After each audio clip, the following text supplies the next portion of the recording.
Yo, I'm going to give you what you want this morning. How about it? It's already been requested. Let's go. Ready? 1, 2, 3. Yeah!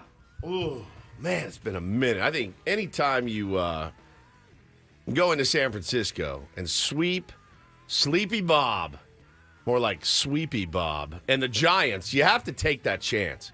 You got to let it rip. Monday morning, right out of the gate. Good morning, Ben and Woods, 97.3, The Fan. So great to be here with you all, listening, watching.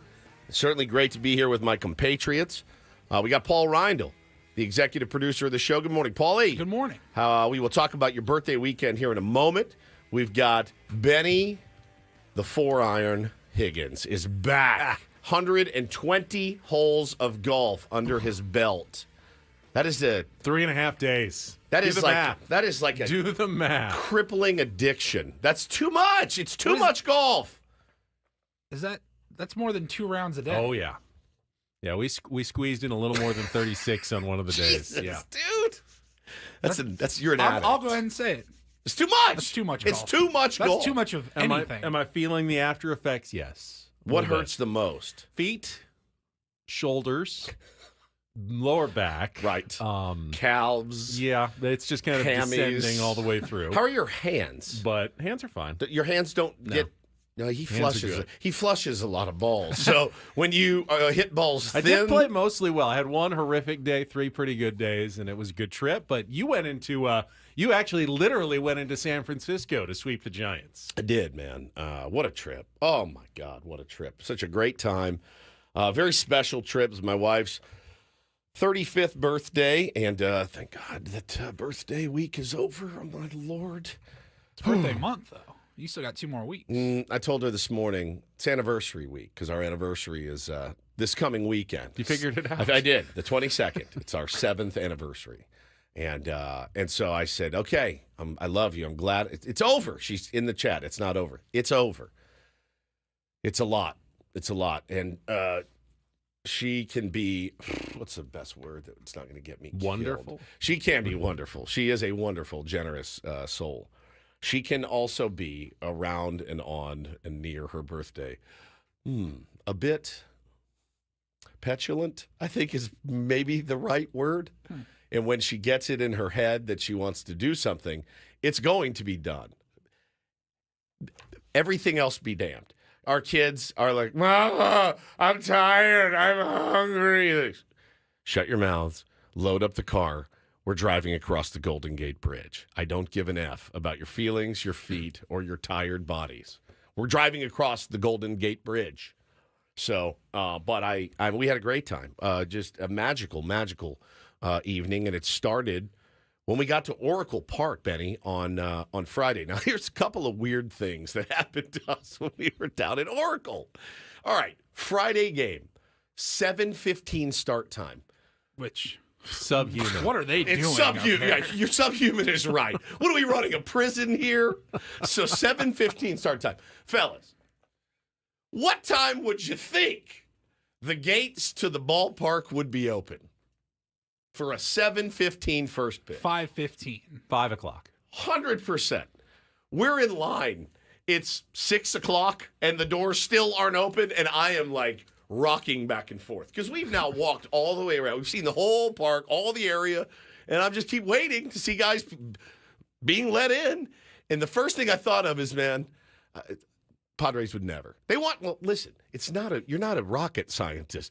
Get people in the door, get them eating, drinking, and spending money. What are you doing? $19. Garlic fries. Done. Go. I'm in. I mean, give me a slice of pizza, but the whole thing. So we're walking around, and I'm like, surely this is a mistake. I'm texting Jesse Agler. Jesse, what in the hell is going on? He's like, the game starts at 7:15. I go, it's 6 o'clock. I'm in line. Oh, that's weird. So we finally get to our seats. Then I texted him again. I go, Jesse, am I insane? Why are they just now chalking the field? And I mean, the lineups have been exchanged, and there are guys out there hammering stuff into the ground. They're chalking, and I'm like, we have a game to play. It felt very You know how adult-y. expensive hourly employees are up in the Bay Area? Benny, we're not bringing them in at 4 o'clock. I think Jesse thought I was like on bath salts or something because he's like, No, this happens at Petco. I'm like, I don't think so. Now, listen, he would know more than me. Maybe I just never noticed it at Petco. So we get into Oracle. All right, so the recommendations that you guys all gave. I'll tell you what I tried. I did not eat the crab sandwich. I couldn't bring myself to eat the crab sandwich on buttered bread because I thought of it and I went, you will vomit that up later. As good as it is, it's very rich, but I could see myself in the hotel at 11 o'clock, like vomiting up ballpark crab. So I said, I'm going to pass on it. Somebody recommended Tony's Pizza. And I said, you know what? Perfect for the kids. So I got Tony's Pizza. Fantastic. Delicious.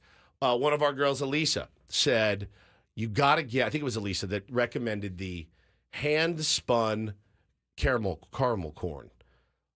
Bro, let me tell you. They give you a fork to eat it, okay? And you're like, what are they giving me a fork for? Boy, They know what they're doing. You sit down and you're like, oh, whoo. It's pretty sexual, actually. Like, it's that good. The kids mauled it. So we had that. But then we're standing down there. We're waiting for the game to start. And we're on the first base side. Hannah got brilliant seats, $75 a pop off SeatGeek or something. We are 4 rows up. Like, Helps that their team's about 6 games under 500 in September. No question. Playing for literally nothing. So we see some of the fellas walk out. Wave to Ruby. He waves back. Ben Fritz. Joe Musgrove waved. And then Crony sees us, and he waves, and he gives me the head nod. And I'm like, bring it. So there's this huge slot in the net. It's like a big oval where he could have just walked up and placed the ball through the net. Here you go, Bo, and whatever. No, Crony from the line goes and throws it over the net. And so I'm backing up to catch it. It's 2 rows behind me. There's there's a portly gentleman, Giants fan, sitting there messing with his scorebook, leaned back in his chair. Ball hits him square in the gut, rolls down to me. I then pick it up. I'm like, Bobo, look. And he's like, yeah. So that was pretty cool. So you had a friend instantly. The guy didn't even move, dude. He didn't say anything. He wasn't like, hey, man, I just wore that. Let me get that back. So we get the ball from Crony. It was amazing. The lumpia. Everyone said get the lumpia. I went with Bo to get lumpia. And I was explaining to him what it was because I really had just learned exactly what it was on Friday. You missed that, Benny. I'd say the line was 40 to 50 deep. So it was pretty packed there. So we didn't go nuts on the ballpark food. But I'll tell you this. My first time at Oracle. Have you been there? I have once, yeah. Beautiful. Yeah. Beautiful ballpark. And I'll say something else, man. The people there were fantastic. Lovely, kind. The ushers, every one of them. This was really weird. I think they were doing reverse psychology on us as we walked in. The kids are all swagged out in their Padres gear, and I got my Padres hat and my wife, and every one of them, hey, go Padres. I'm like, aren't you? Bo's looking at me like, what are they doing? Is this some sort of psychological warfare? You know, that was not the reputation with the Candlestick fans back in the day. Yeah, they were not known as the friendliest of fans. Well, we drove by the old location of Candlestick Park. I get it. I get why you wouldn't be nice at all. I remember we drove by there too. I went to San Francisco once. It was just like we just drove through. We went to a game and then we were gone. I was going to a buddy's place out in Chico. We were less than a day in San Francisco. Happened to drive right past Candlestick. We were going to go try to find the Full House. And you go right past old Candlestick. It's all still there. And you go, this place is a dump. Yeah, it looked, I get it. It looked. I get it too. I mean, they're like an hour away now at Levi Stadium. And we're like, no, I get it. Levi. Well, the 49ers. Yeah. Oh, it was. You could tell. You're like, whoa. But Oracle, beautiful, man. And again, the kindest ushers and everything else, and the fans that were sitting around us were really cool too. Like you said, they're not playing for much, and Padres came out in that first game and just laid the wood to them right out of the chute. It was crack, like it was awesome. It was an awesome weekend. Of course, we took the kids down to Alcatraz. We almost left Bo there. Now design. if you weren't following Woods this weekend, that was something. When I saw it on my feed while I was on my trip to see what happened to Woods at Alcatraz. It was incredible. So this is the funny part. We're on the boat going over, and we're at the 10:30 boat. And I'm thinking to myself, guys don't play till later. I said to Hannah on the boat, I go, I wonder if we'll run into some Padres over there. She goes, they're not going to be over here. I go, all right. I would have said the same thing. Yeah, she goes, all right, Not a work trip. know it all. They're not going over to Alcatraz on a Saturday. Son of a gun, if we don't get off the boat and walk smack dab into Dylan Cease and a couple of his buddies. And I'm like, yeah. And I gave him like the what's up, and he said hello. And then I looked at Bo, and Bo's staring at him. I go, do you want to meet Dylan Cease? He goes, yeah. So I walked over. Dylan was in line waiting on the ferry back. And I said, hey, Dill, sorry to bother you. My son loves you. He absolutely loves you. I also love you. But I said, would you grab a quick picture with him? He goes, no problem. You see the big smile on his face? He did not look put out at all. Was so nice. And then the other thing, man, I ran into 24 Tier 1s at least at the game. I ran into Tier 1s at Alcatraz. The most special one, and the hardcore Tier 1s will remember this. Oh, this is really cool. This blew my mind. So we go. Hannah wanted to go to. Even I had to like kind of rack my memory a little bit. Yeah. So Hannah wanted to go to Bodine's. You know, the same one that we can get here, delivered to our house, which she does a couple times a week. And I said, that's where you want to go for your birthday lunch? Yes. All right. Well, this is like the original. All right, fine. So we go down to Bodine's. Didn't need to look at the menu because it's the exact same menu you get here. Food tastes the exact same. So we go down to Bodine's. We're getting our food. And guy walks up because what's the I pronounce it boudin, but I don't know. It's Bodine's.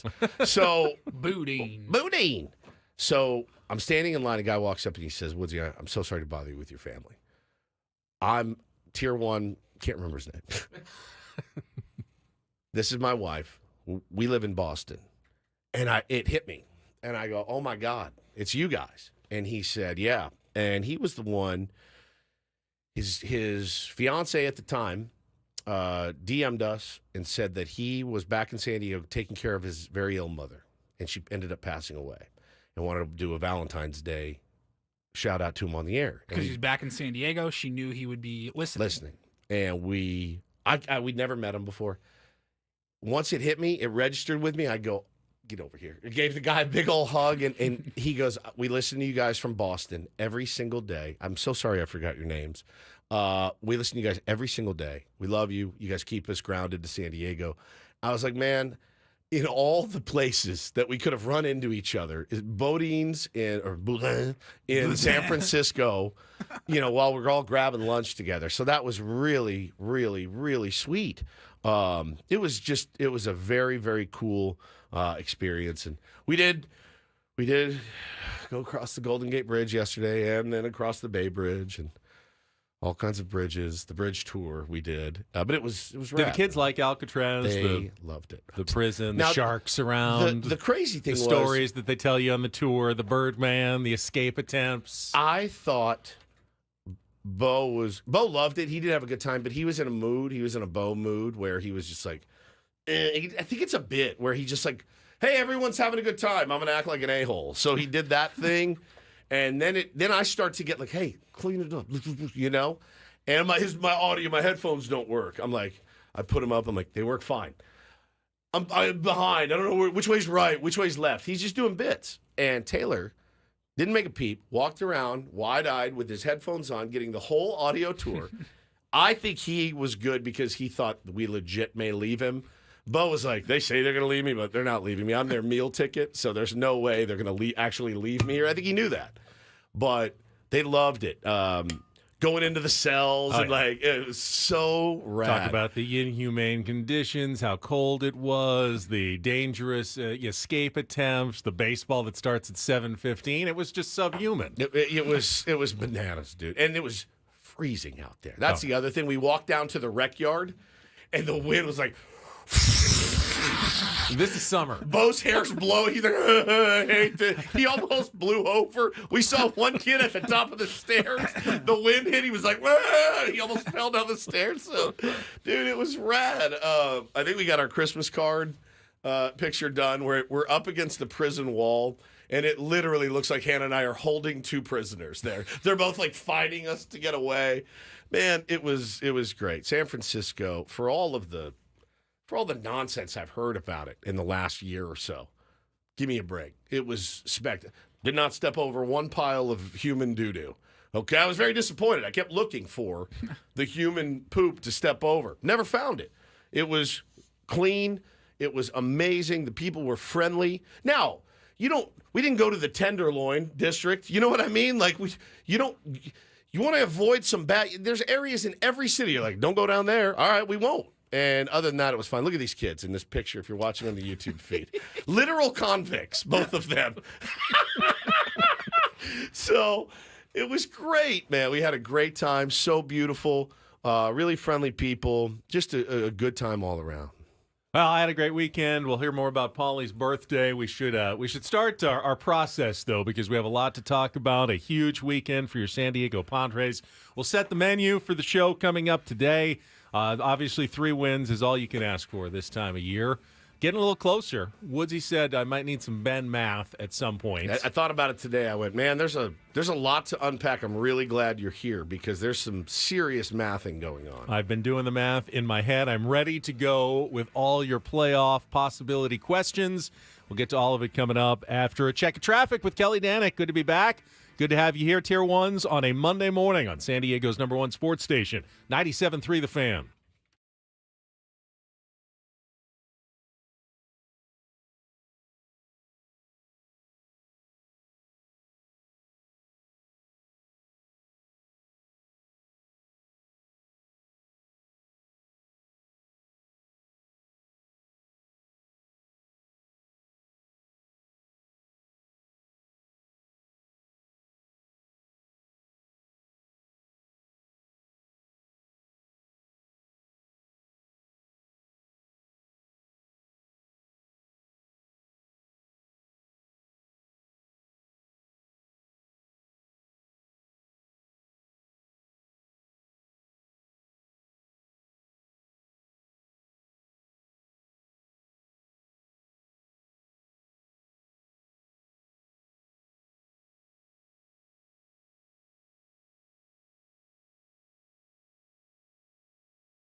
Don't worry, we are not going to ignore the elephant in the room either, or the torso in the car, as it were.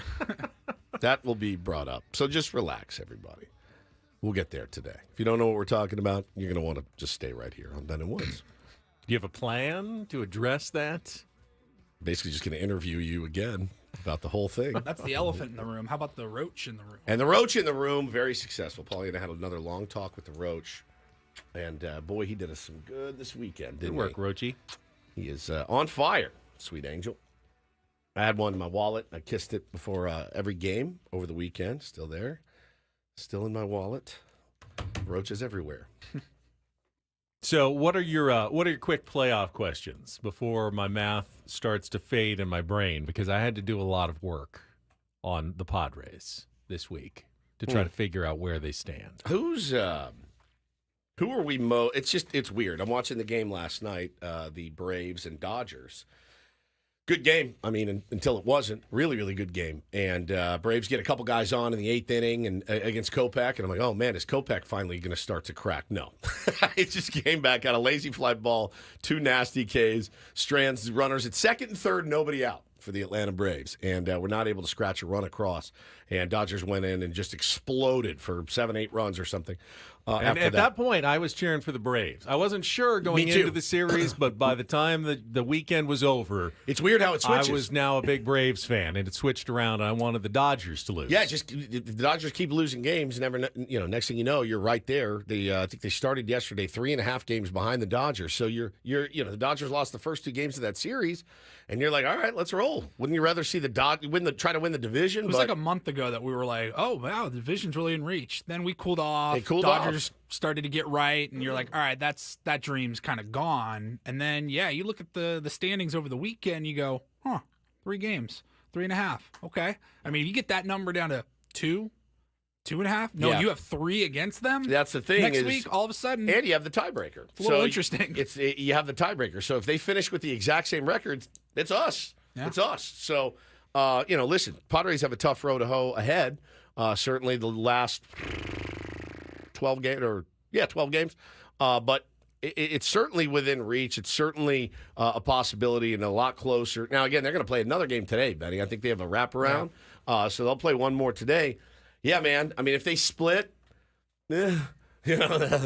whatever. But at this point, I think you're cheering for the Braves all out to beat the Dodgers and see if the Padres can get within that 3-game window with the 3 to play against the Dodgers next week in their second to last series of the season. And as far as the math goes, where do we stand? How confident are we? So I'd say a lot more confident than we were on Friday. Yes, right? It's a bit complex. The Padres are 85-65, 20 games above 500 for the first time since 2010. They've got a 1.5 lead over the Diamondbacks, 3.5 over both the Mets and the Braves, who are tied for the 3rd wild card spot.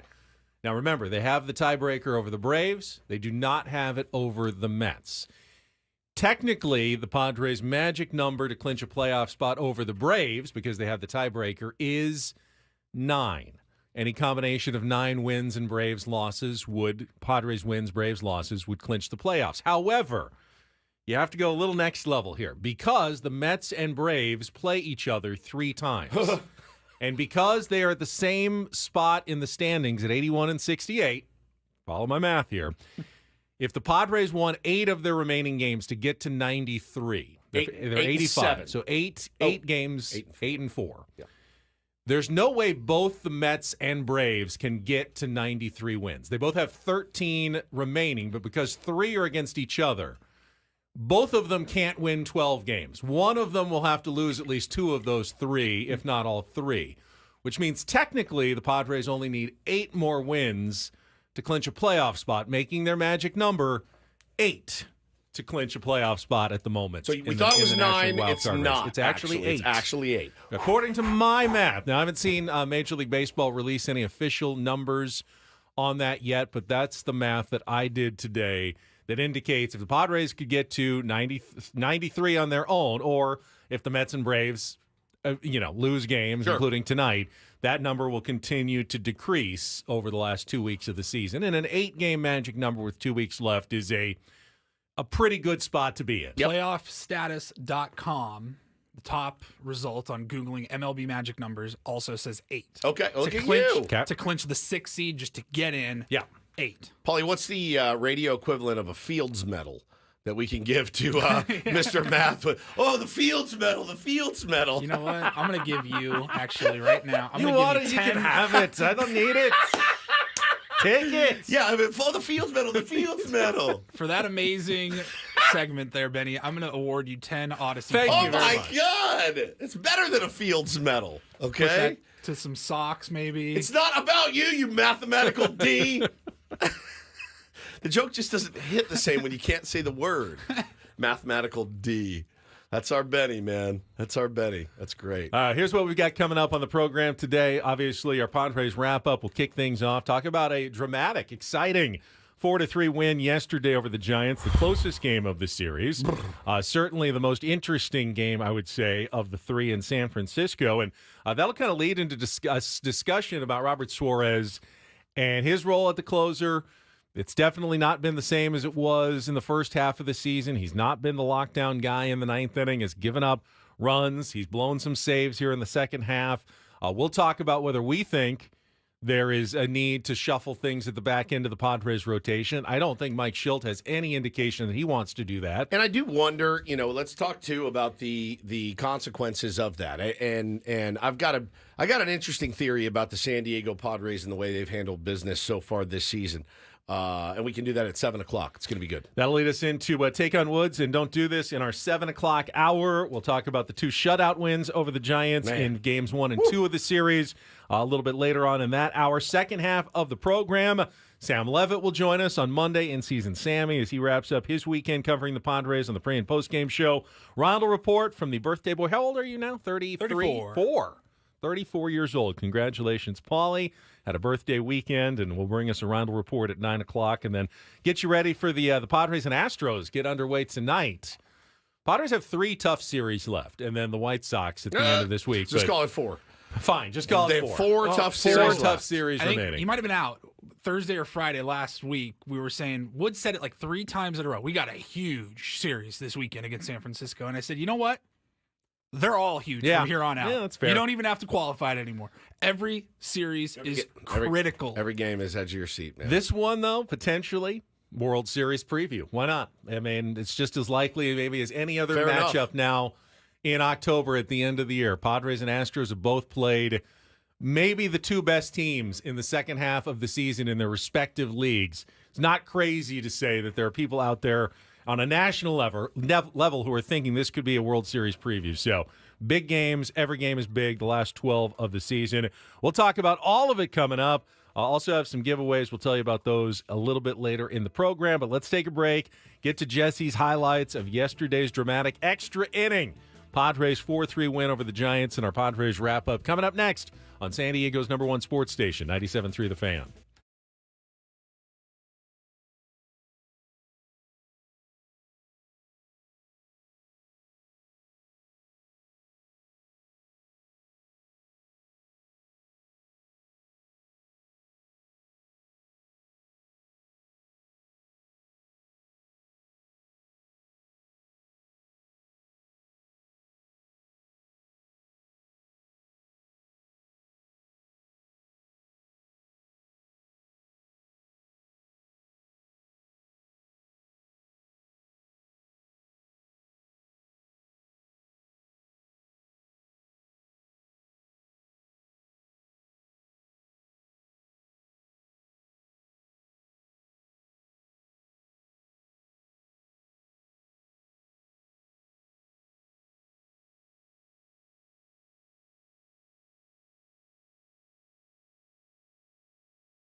Before we jump into our Padres wrap-up highlights, I think it needs to be pointed out that A.J. Preller has had his misses at the trade deadline in the past. But this trade deadline, my goodness. Gracious. Hit.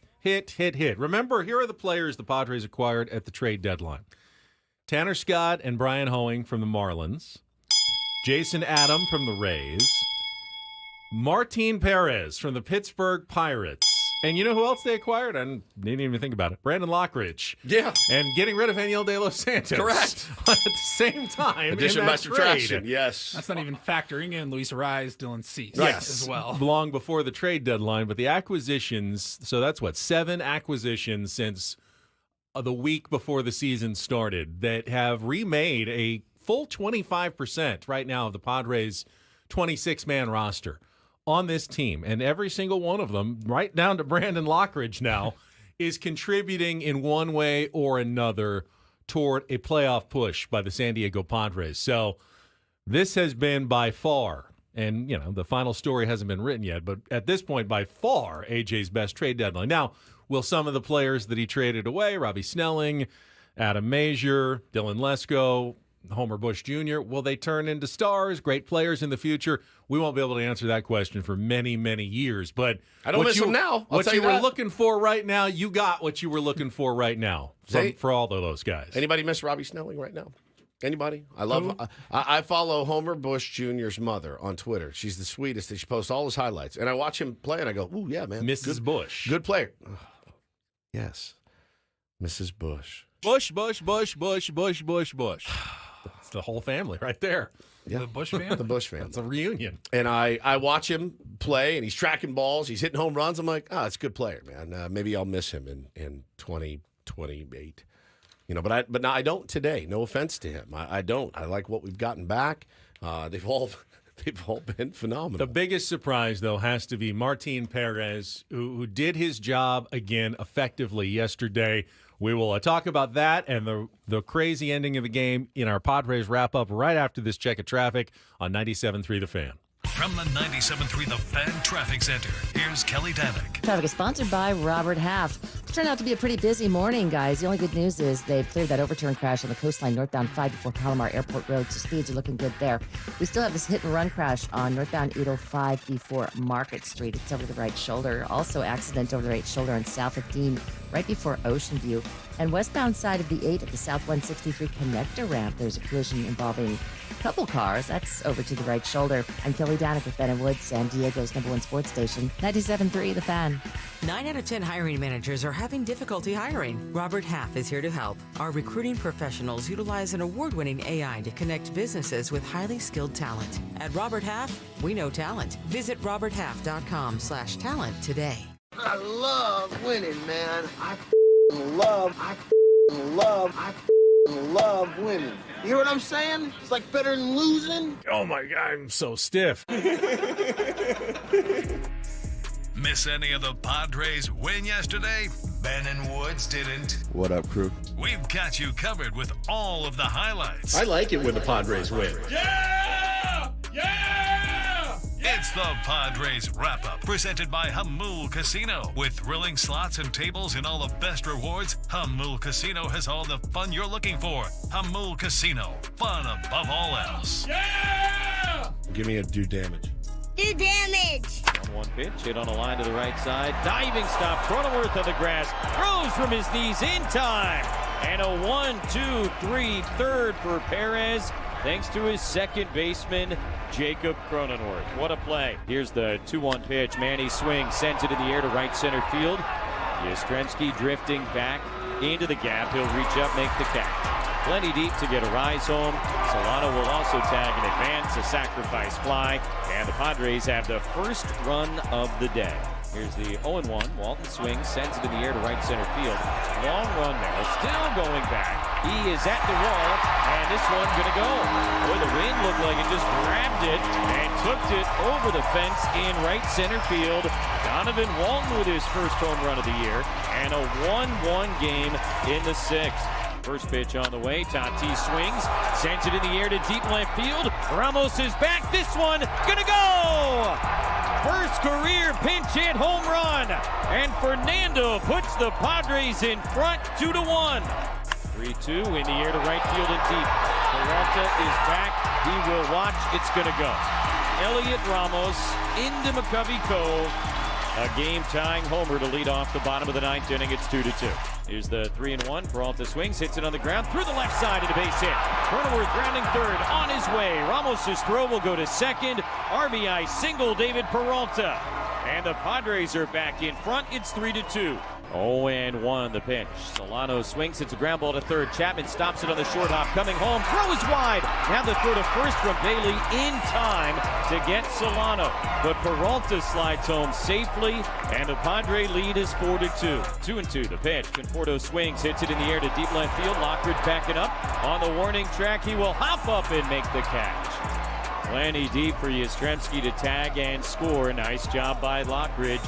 And 2 down here in the 10th inning. The Padre lead is 4-3. 0-1 pitch. Bailey swings. It's a ground ball to third base. Solano scoops it up. Throw across the diamond in time, and the ball game is over. Padres beat the Giants 4-3 in 10. They have come to San Francisco and swept the series. It's got a hunger to win and compete. You know, when you're going to compete regardless of situation, you're going to always be in ball games. You're not going to take anything for granted, not going to give anything away. You're going to take everything that you have an opportunity to do in competition. It's just a hungry group that loves to play baseball and loves to compete. A little bit of everything yesterday, including some great defense from Jacob Cronenworth in a 4-3 win over the San Francisco Giants to complete the 3-game sweep and win the season series 7-6. Another NL West foe vanquished this year. Now just one left, the Arizona Diamondbacks. And, of course, you've lost the season series to the Rockies. Right. So that's cool. They're not in the picture, though. So it doesn't. We're not worried about the tiebreaker scenario with the Rockies. Started with Martin Perez, 5 innings, 2 hits, just the solo home run, the wind-aided solo home run. It's beautiful, man. But excellent work. I mean, when your fifth starter continues to go out, and you're not asking him to throw complete games. Nope. Just give us 5 plus, a run or two. Seems to be vulnerable to a solo shot here or there. Great. Absolutely great. That's all you could possibly have wanted, and then some from Martin Perez since he's come over from the Pittsburgh Pirates. So nice to be able to come in here on a Monday, man, and talk about a victory. And it seems like it's been so long since we've gotten to do that. And not only a victory on a Sunday, but a sweep. And, we're going to talk about this at 7 o'clock, but I just kind of want to plant the seed in your head. Mike Schilt and the San Diego Padres, they're making big boy moves. They can smell it.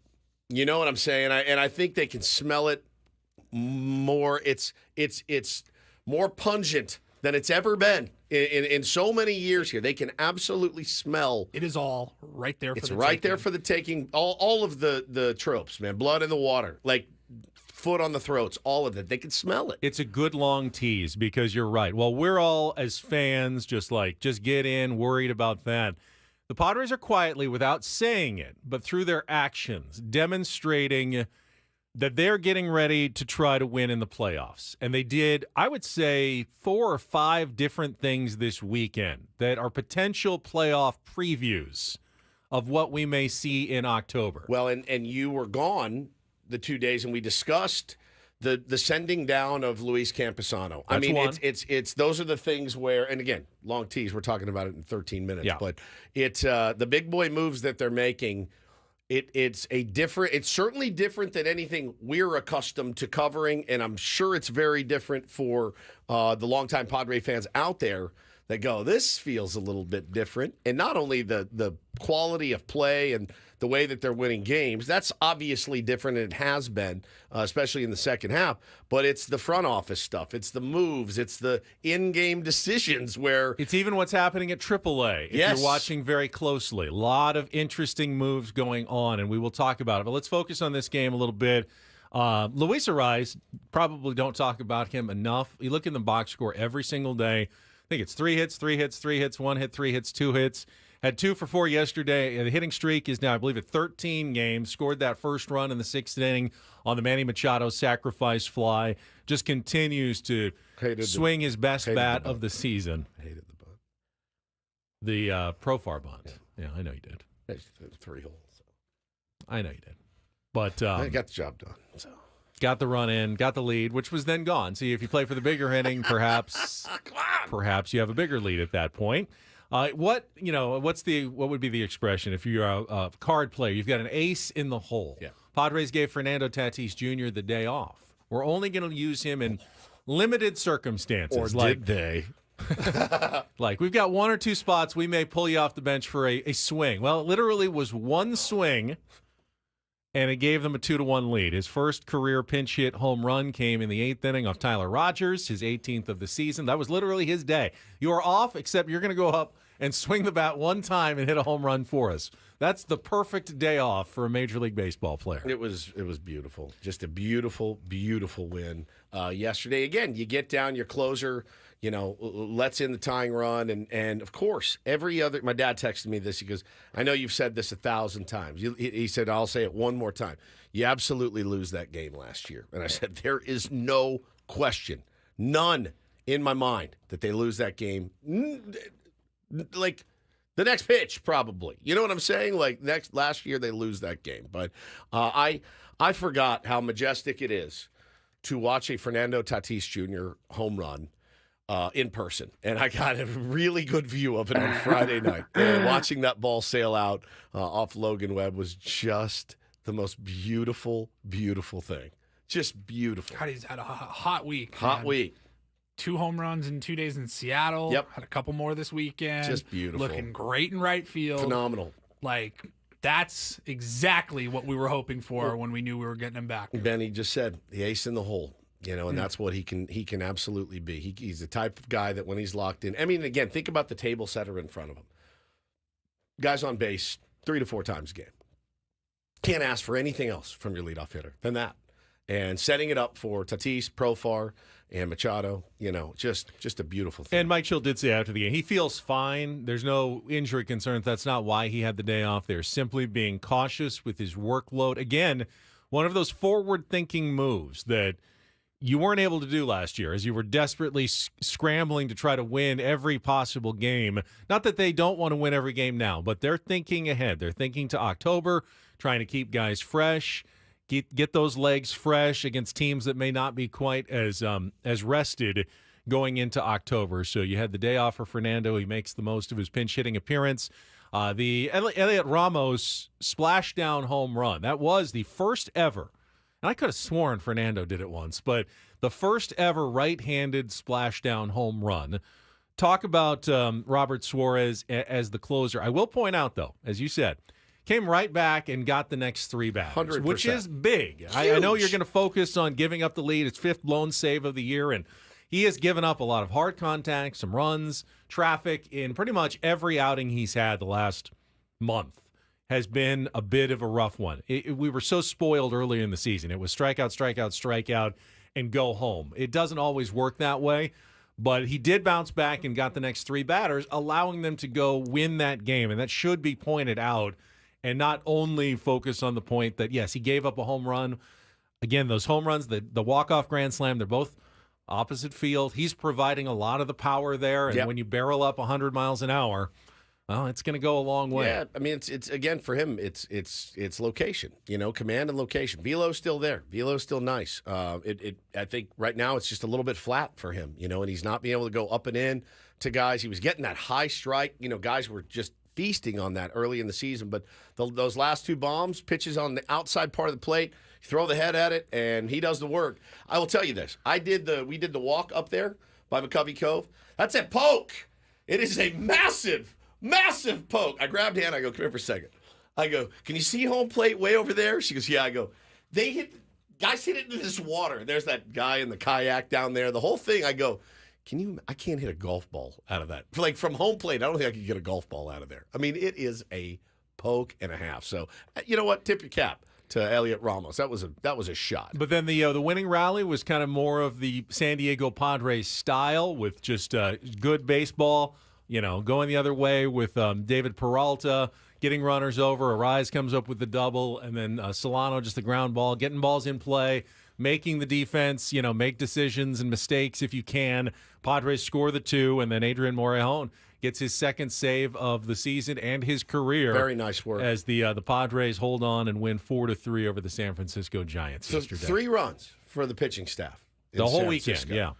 That's phenomenal, fantastic work. And I realize that the Giants don't exactly strike fear into you, but when you're coming down to this type of or this time of year, those guys want to beat you. They want to put you on the ropes. They are a division rival. They want to beat you. They have your former manager. They just did. They did. They beat you your here house. 2 out of 3. They want to take you down. They want to ruin your chances, man.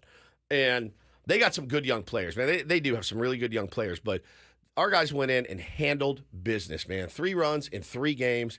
Offense came through when it needed to. I couldn't be more proud and happy for the fellas, man. They played their hearts out. Now, I do feel like, given the fact that Robert Suarez was so good early in the season and still is throwing 100, on most teams, you really wouldn't even have the conversation about making a change at the back end of the bullpen. But this isn't most teams. You have experienced wipeout relief pitchers in Tanner Scott, who's closed games, in Jason Adam, who has closed games before, even Estrada, and even now Morejon, guys who can pitch in the 9th inning. Do we need to have a bit of a discussion? Let's have the discussion About at least how the Padres could best set themselves up at the back end of the bullpen going into October. We will do that coming up next. We'll play a little Take on Woods as well. Chance to qualify for a trip to Las Vegas when we return. Don't go anywhere. First hour went fast. I think the second hour will as well. With Ben and Woods on a Monday morning on San Diego's #1 sports station, 97.3 The Fan.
So what's brought up, big boy moves that the Padres have been making as they get ready for the postseason, very quietly. There's no announcements made that this is what the Padres are doing, but if you watch closely, you can see. And if you wanted to make a change in the bullpen, at the back end of the bullpen, you do it now. You wouldn't wait until, okay, it's October.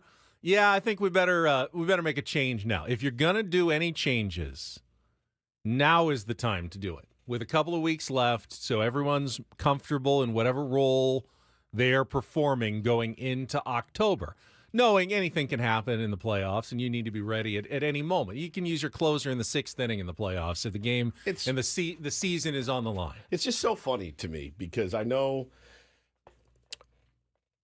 when we as fans talk about bullpen management and the closer situation, I do feel that we, myself included, can often be a bit knee-jerk at times. There are times when your closer doesn't have it, and he's going to blow saves. Hoffey did it. No offense, Hoffey. Mariano Rivera did it in the biggest game of his life. I mean, it happens. That being said, we often treat closers with such kid gloves, too. Well, you can't throw him here. That's not a save situation. It's a tie game. It's a tie. You can't throw your closer here. It's going to mess his head up. But now, with 2 weeks left of the season, we're saying it's throw him in the 6th. It's fine. I mean, listen, there's clearly more that goes into it that we don't know. I've never managed a bullpen at that level. I have no earthly idea on what would happen today if Schilt called in Robert Suarez and said, Bob, we love you. You need a bit of a break. We're going to go with Tanner in the 9th. Or we're going to go with Jason Adam in the 9th, who's given up, I think, 1 run since he's been a San Diego Padre. I feel pretty comfortable with that guy out there. So, but I don't know that he's got your elite-type closer stuff, but boy, does he get the job done. It's nice having a guy like Estrada that can step in when Suarez is down. It's nice having, Morihone, I guess, who picked up another save, but I don't put him really in that category yet. It's nice to have Jason Adam, who you can count on for outs, and it's really nice to have Tanner Scott, who is an elite closer that, let's be honest with each other, probably not coming back next year, and is also said to you, give me the effing ball anytime you effing want, and I will take it. So while it's hard to say, for me at least, if we're gonna play that game, Benny, I just don't know that it's such an easy switch to be like, hey, it's best for the team. You're throwing the 5th now or the 6th, right? What's that going to do to him? Do you want to hear what Mike Schilt had to say yesterday after the game? I'd love to. He was asked about Robert Suarez. With Robert, I know the velocity's still there. Clearly, the last month hasn't been what the first few were. What do you see happening there? Human. I mean, he basically was subhuman, the first however many parts of the season. He's balls coming out good. I mean, guys are taking him, blocking balls. I'm not, give him credit to him, put a good swing and put a bat together. But, they're just catching enough balls to take some opposite field shots. And again, it's a hard thing to do, and they've been able to do it. But, he's throwing 99, 100, 101. His stuff's really good, so it's part of the game over the course of the season. You're going to give up a few balls to get barreled, and it's going to be shown up when you pitch the 9th inning. So, a couple of times he shows up, he gets magnified, but I will take him tomorrow in a 1-run game, I can tell you that. All right, so Is there a timer running in the background? No worries, essentially, from Mike Schilt, at least publicly, about Robert Suarez, and he makes a good point. I mean, somebody's actually on a Morse code. Y'all got 30 seconds. Get your questions in. Tick, tick, tick, tick, tick, tick, tick, tick. What Elliot Ramos did, Mike Schilt said, is not easy to do. In fact, no one has ever done it in 25 years in that ballpark. Correct. What Elliot Ramos did in the 9th inning off Robert Suarez. And I don't think Robert Suarez is the worst pitcher who's ever thrown at Oracle Park in 25 years. So there probably was a big element of just luck and hope on that swing, and it just happened to be the perfect timing to get a home run to right field there. At the same time, you can't just look at the one result or just the good results. There have been bad results, and it's not been the same for Robert Suarez the second half of the season. And I can see it both ways. I can see, hey, we're still winning games. It's working. Why would I make any change to the back end of my rotation when we're still winning games? We just swept the San Francisco Giants. But kind of the more logical side of Ben's brain goes, you have an elite left-handed and 2 right-handed options. wouldn't the best thing to be is just go by matchups? Hey, if they've got a couple lefties coming in, save Tanner Scott for the ninth inning. If it looks like it's righties and you got a stretch there, then maybe it's Robert Suarez. But, managers are hesitant to go closer by committee, especially at this time of year going into the playoffs, even if it might be strategically the best thing to do. Yeah, getting guys out, instead of taking one guy out of his comfort zone, Robert Suarez, the closer, now you're saying, hey, let's get 4 guys into a different zone. I can understand the reluctance to do that. I really can. And I will say, look, here's the thing about yesterday's game. Robert Suarez was rested. He was rested. He gave up a home run on a pitch outer half. Again, the guy dropped barrel on it. He's a big, strong kid, and he poked it out. It's going to happen. So, again, somebody made the point in the chat. Look, we have a closer. He's got one pitch, essentially. He does mix in a changeup. It's pretty rare. Mixes in that, what is it? It was the slider, but it's very rare. And they don't look like strikes, so they're not super effective. So if you sit fastball and he can catch up to it, yeah, you can barrel him up. But it hasn't happened a ton this season. So I think, for me, I don't know. I mean, gun to my head, I'm probably not messing with it. I'm probably not because, again, I think you can win games with Tanner Scott in the 7th and 8th innings. I think you can win games with Adam, Jason Adam in the 7th and 8th inning. I really do. A lot of the time the games are won there, and I feel pretty good about those guys in those roles. Would I absolutely hate if Robert Suarez gave up a walk-off home run in the playoffs? Sure. But he's not going to be the first closer to do that. And I've seen Tanner Scott be wild as hell late in games as well. I mean, again, is he your best option to close games right now? I think he is. I still think he's my best option to close games. He was rested yesterday. The velo was fine. But again, I made a joke to Eno Saris. What if in the playoffs he starts throwing his changeup more? I mean, he's dastardly and deadly. If he can get it located then, it's completely different. It's a completely different pitcher. Why wouldn't you do that? Why wouldn't you? So, I don't know, man. If we can all live with our closer getting barreled up from time to time with his one pitch that he's throwing right now, I think you live with it. The argument that you don't make a change when things are going well, though, doesn't really hold water for Mike Shilton. I'll tell you why. First, we need a contestant for Take on Woods. The phone lines are open right now. If you want to battle Woods in our musical trivia game, call now, 833-288-0973. We'll play here in about 2 minutes. 833-288-0973. Chance to qualify for the trip to the Wynn Encore Las Vegas. Show tickets as well. 833-288-0973. If you are afraid to make any changes because, quote unquote, what we're doing right now is working, you wouldn't have moved Jackson Merrill up in the batting order. Yeah, but I also think, and Than makes a good point in here. Do you want to tell your closer with 2 weeks left in the season, I don't really have any confidence in you? I mean, I really don't. And what if he does it in the 6th, the 7th? You end up losing the game there. You can lose the game in the 7th inning as well. So if you tell Robert Suarez you've lost the job, based on a bad month this year, you've lost the job. But any change you make, including moving Jackson Merrill up, is telling someone else, we're moving you down. In this case, it was Jake Cronenworth who got moved down in the order. Took an offer for the weekend. And probably the right move. The right move, considering the production you've been getting from Jackson Merrill. Which, by the way, he belongs higher in the order. Jackson's production in the 5 as opposed to 7 looks pretty much the same. But the argument that the Padres and Mike Shilton kind of made, why? Because people have been asking the question, why aren't you moving Jackson Merrill up in the order? He's been pitting all season long. Why are you still have him in the 7th spot? And the same answer had been, hey, it's working right now. We're not going to put too much on his plate. He's a rookie. Why did they do it this weekend? It's abundantly clear. That's where they want him hitting in the playoffs. That's where they want him. Because that's the best order for the Padres, and they're not going to go into the playoffs and all of a sudden go, why are we putting out an order that's not the best order we can put out? I mean, if moving Jackson Merrill up is smart, so they're doing it now to get ready for the playoffs. If we're being honest with ourselves and each other, that's not even the best lineup that they could put out. It's not. If we're really being honest with what we have, your best lineup is Arise, Tatis, Merrill, Machado. That's it.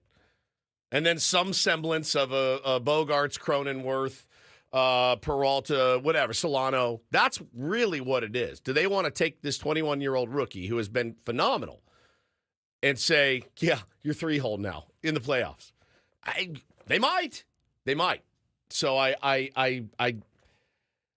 I trust them to make the right decision. I do. Why? Because they've won 85 games right now. They're 20 games above 500. I have some trust in them and what they're doing. But yeah, if you're being honest, that's not the best lineup that they could run out. Honestly, if you just look at the numbers, you could probably look at, and you want to talk about trends. Jerks and Profar. Let's talk who's trending in the right direction. Playing a little bit better as of late, but there was a 2-week stretch there. It was the only thing he was doing to get on base was walking. So why didn't you make the move then? But you're getting down to crunch time. And Tony Gwynn Jr., I asked him to his face, why not move him up? Because he is Jackson. The reason he's able to be Jackson Merrill that we know and love is because he's hitting in the 7 hole. Well, now he's done it in the 5. If he does it against the Astros, you're going to move him up to 3 against the White Sox? Maybe. But they are making the moves that they need to win, which is why I kind of trust that they'll make the right decision. There's some other moves they've been making. We will get to those a little bit later in the hour with playoffs in mind. Right now, though, let's get to today's game. It is time to take on Woods.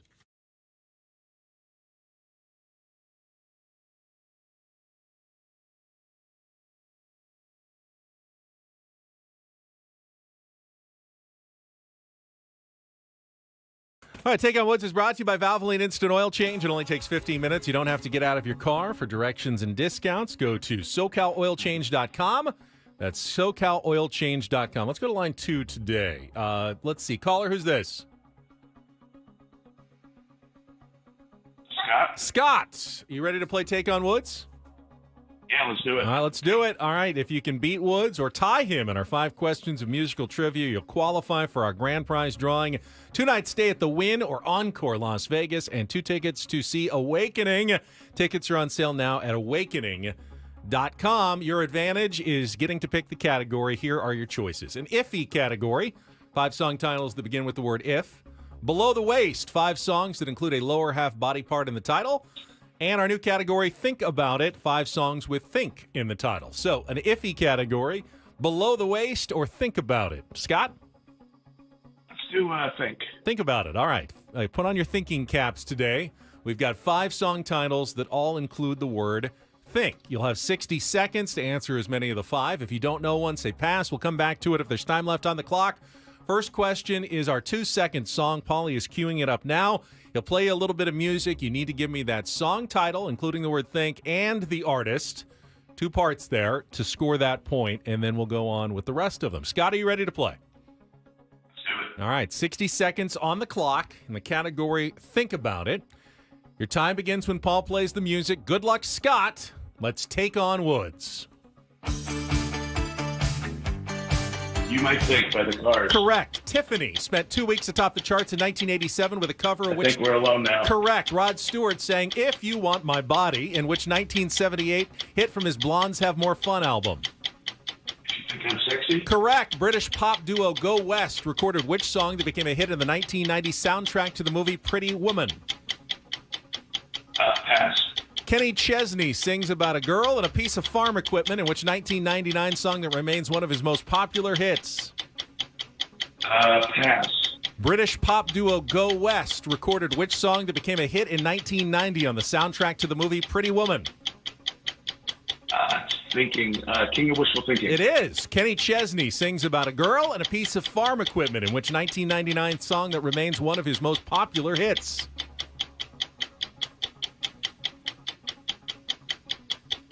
Thinking About? No, but you got 4, which is a really good score, well I think, here, and a very good chance to qualify. So stay on the line, Scott. The one you didn't get, Kenny Chesney. She thinks my tractor's sexy. But You Might Think by the Cars. I Think We're Alone Now. Do You Think I'm Sexy?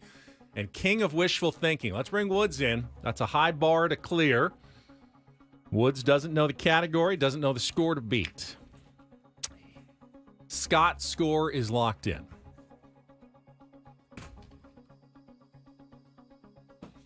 Okay. 60 seconds back on the clock. Round 2 of Take on Woods. Your time begins when Paul plays the music. Good luck, Woods. Let's take on Scott. Magic by the Cars. That is incorrect. Tiffany spent 2 weeks atop the charts in 1987 with a cover of which song by Tommy James? I Think We're Alone Now. Correct. Rod Stewart sang If You Want My Body, in which 1978 hit from his Blondes Have More Fun album. Save that. Do you think I'm sexy? Correct. British pop duo Go West recorded which song that became a hit on the 1990 soundtrack to Pretty Woman? Pass. Kenny Chesney sings about a girl and a piece of farm equipment in which 1999 song that remains one of his most popular hits?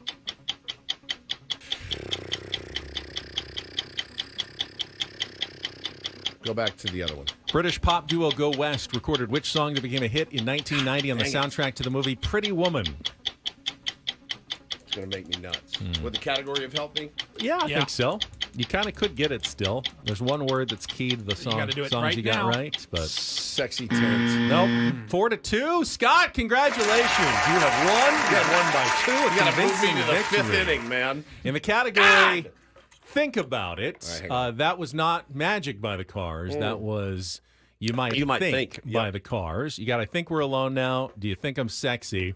Go West, their hit is called The King of Wishful Thinking. It's one of the worst songs of all time. And Kenny Chesney and a Girl in a Tractor. She thinks my tractor's sexy. Country's always tough for you. I put that at the end as one of the tougher No. ones. Bro country is always tough for me. Ask me do a real country category. I know. But Scott, congratulations. He thinks my tractor. How does it even go? I don't even hear it. I got to hear how bad this is. Tractor sexy. It really turns me on. Oh, yeah, that's right. Paulie knows it. Paulie's all about Kenny Chesney.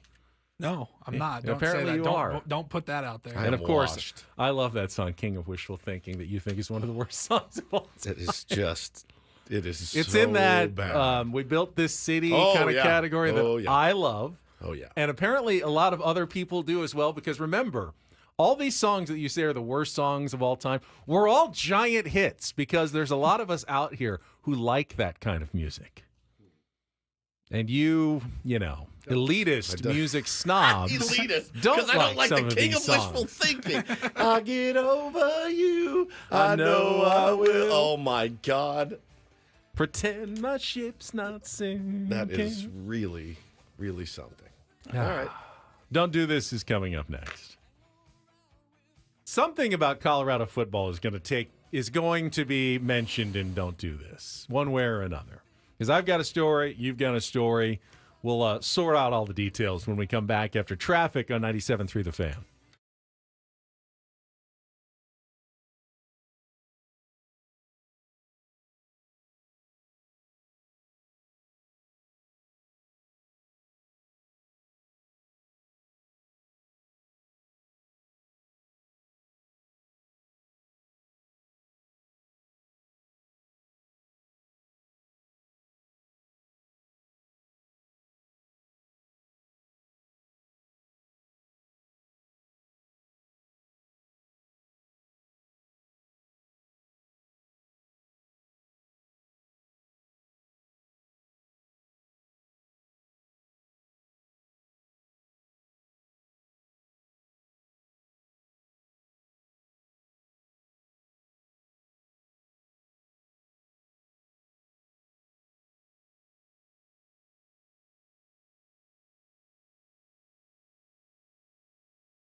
This segment of Ben and Woods is brought to you by Indeed. Need to hire? You need Indeed. Their end-to-end solution helps you attract, interview, and hire candidates all year round. Schedule and conduct virtual interviews right from your Indeed dashboard. Learn more by visiting Indeed.com/credit. And this first story has Woods in the torture chamber on a Monday morning. And really, anyone who had the first pick in their fantasy football draft across America. So we're talking millions. There are millions of fantasy football leagues out there. Millions, yeah. And in over 90% of them, Christian McCaffrey was the first overall selection. Yeah, probably more than that, 96, 97%. Mm-hmm. Yep. Because he was the offensive player of the year last year, was the odds-on guy to get the most points in fantasy football again this year. There was some preseason injury concerns, but nothing that the 49ers really made a big deal about, and most people expected him to start week 1. Well, week 1 came and passed. Of course, he didn't play. Woods, you didn't know that until the last minute, as did most people on a Monday night. You ended up with a 0 for Christian McCaffrey week 1. So you follow up week 2. You get to Wednesday. Christian McCaffrey, very hopeful he's going to play on Sunday. So you're not making major moves. He's get stalwart of your lineup. And then great word, stalwart. And then he comes on Thursday, and the 49ers go, no, actually, he's not playing. And guess what? He's going on injured reserve, and that means he's out for at least the next 4 weeks. So essentially, almost a third of the season will have passed. And there's no guarantee he comes back for week 6 either. So essentially, a third of the season will have passed before Christian McCaffrey takes his first snap. Well, even more ironic is that we're in the Padres PR league, and they had Mud and Don do a nice thing for us, and they drew the draft order, and they called out who had the first pick. And when Mud pulled my name and Don pulled my number, number 1. Hey, Woodsy with number 1. Mud goes, he's going to mess it up. He'll mess it up. Probably draft Vinny Testaverde. And I thought to myself, well, I mean, I'm 1-1. I take Christian McCaffrey. How do you mess that up? I'm not going to mess. It's not like I'm going to draft, somebody horrible with it. So I messed it up. Mud was right. I was wrong, and I'm in the torture chamber. Hardcore. Yeah, but you're in good company across America. That's true. It doesn't make me feel better. I was much more nervous having the second pick because it was such a no-brainer for you. Yeah, of course. Of course. And I'm like, there's like 3 guys that could be the second best. Right. But it was unanimous almost. Yeah. Like everyone, 1-1. Who'd you take? You take McCaffrey. I took CD Lamb. CD Lamb. CD's nuts. No. Woods? Colorado Buffaloes remain a bit of a lightning rod, as you guys know. Bit. Pretty interesting team to follow, and they laid the wood to Colorado State the other night, Benny, certainly. But this is the one that's making all of the headlines, and it was Shedeur Sanders last week who left the game early against Nebraska and threw his whole line under the bus. Said, how many times did Raiola get hit? Right? I mean, he doesn't handle himself in the best manner of as a sportsman, if you will. And this is, this came back to bite him a little bit after the game last week. Goes up to the after the game, so they, like I said, they laid him out. They beat Colorado State handily. He had a good game, Shedeur did. Braden Fowler Nicolosi is the quarterback. And after last year's game and throughout the summer, he gave Shedeur and the Buffaloes some bulletin board material, Benny, and said, look, all that hype, it's not going to mean anything when the game starts, and blah, blah, blah, blah, blah. And I'll be honest, was running his mouth pretty good. And so after the game ends, Braden Nicolosi comes up, extends his hand to Shedeur Sanders, and Sanders gave him the psych. Nope, not shaking your hand. Of course, everybody catches it on tape. Now, I legitimately can go both ways on this. I really can. I can go both ways. Now, after I beat an opponent, it kind of is a power move to be like, yeah, nice game, bud, and shake his hand. Also kind of a power move to be like, you don't start any, there won't be any, man. Like, I didn't say anything to you. You said it about me. I just put it to you. And I'm not shaking your hand. And it was, but again, in the practice of good sportsmanship, yes, you always shake hands after the game. I don't think I've ever played a game that I didn't go shake somebody's hand after, even if it was chippy and nasty and whatever. I think I've always done it. But I know what you're saying. Colorado has enough controversy and things to be talked about. You don't need to be adding to it necessarily. And rivalry games can be like that sometimes. You know what I mean? They can be like that. Can be a little chippy and a little nasty. So I don't know, man. It was. I can see both sides of it, to be honest with you. Finally, I love when you turn a "don't do this" into a "do this." DD mega do. And I feel like Dan Campbell, the coach of the Detroit Lions, is among the best at that, turning setbacks into opportunities for growth. This time, though, it was his own growth that was on display. Detroit Lions against the Tampa Bay Bucks, and they messed up badly. They did. Messed up badly. End of the first half, you got 3rd and 2 at the Tampa Bay 9-yard line. Got field goal in hand, less than 10 seconds, but they need to clock it and get the field goal team out there. And the coaching staff, whoever's in charge, and Dan Campbell says ultimately it was me, started sending the field goal out too soon, and they got flagged for a too many men on the field penalty, 10-second runoff, half over. No points. They end up losing by 4. The 10-second in runoff that game. murders you. Yeah, the runoff murdered him. But I loved how Dan Campbell owned it. Did we find the audio after that? Yeah, there's Dan Campbell. I asked for improvement from last week, was the story. And we did improve. And their coach cost them. Their head coach cost them this one. So, critical error into half. And 100% on me. We improved. There's areas we got to continue to improve on, but it's not okay. He is not afraid to own it. Love that dude, man. I really do. It's always so rare. And yeah, it was a mistake. Absolutely a mistake. They were disorganized a little bit on the sideline. That is on the coaching staff. It is on Dan Campbell. He made a mistake, but I do. I adore him. And you would want to play for a guy like that, and says, I asked for improvement. They improved. I'm the one that needs to improve. And accountability is very, very, very, very. It's much in short supply in the United States of America these days. It's nice to see somebody be accountable for their actions. Every time somebody is like, it's on me. I blew it. The reporters asked we're going to kick you in the teeth. All right. And when you punch us back, we're going to smile at you. And when you knock us down, we're going to get up. And on the way up, we're going to bite a kneecap off. We thought he was certifiably insane when he did that. We thought man, this guy's going to last 3 weeks, bro. He is not made for this. I hope that guy wins the Super Bowl more than anything in the world. Oh yeah. I hope he writes a book. I will read it. I am all in. Reporters asked him, what happened? And he goes, it's not going to make sense to anybody. He just said, there's no way to justify it. It's just a massive error on my part. No one else's. It was just between the hurry-up field goal and clocking it, and it was 100% my fault. So essentially, it was like, do we just run the kicking team out on the field as the clock is ticking and try to snap it before 0? Or do we clock it and then send the team on, and they got their signals crossed on the sidelines? And great dude, man. It cost them some points and maybe the game. I want to see that guy on the shoulders of his players one day being carried off the field somewhere, because you just root for guys like that all the time. And that is don't. Oh, and quickly. Yeah. I hope you guys listened to me on Friday. You weren't here when we did or on Thursday when we did our football threesome. I said, you're going to give Baker Mayfield and the Buccaneers, you're going to give them 7.5 points. Take that. And that was my bet of the week. I hope you listened to your old pal Woods and cashed in, because I know I did. 5-star upset special. 5-star upset special. From Woodsy, and that's Don't and Do this for a Monday. That was Don't Do This with Ben and Woods on 97.3 The Fan. All right, we haven't talked about Friday or Saturday's games much. Padres 2 shutout wins over the Giants and some interesting moves. We talked a little bit about Jackson Merrill moving up in the order, but what about the other things the Padres are doing to potentially get ready for the postseason?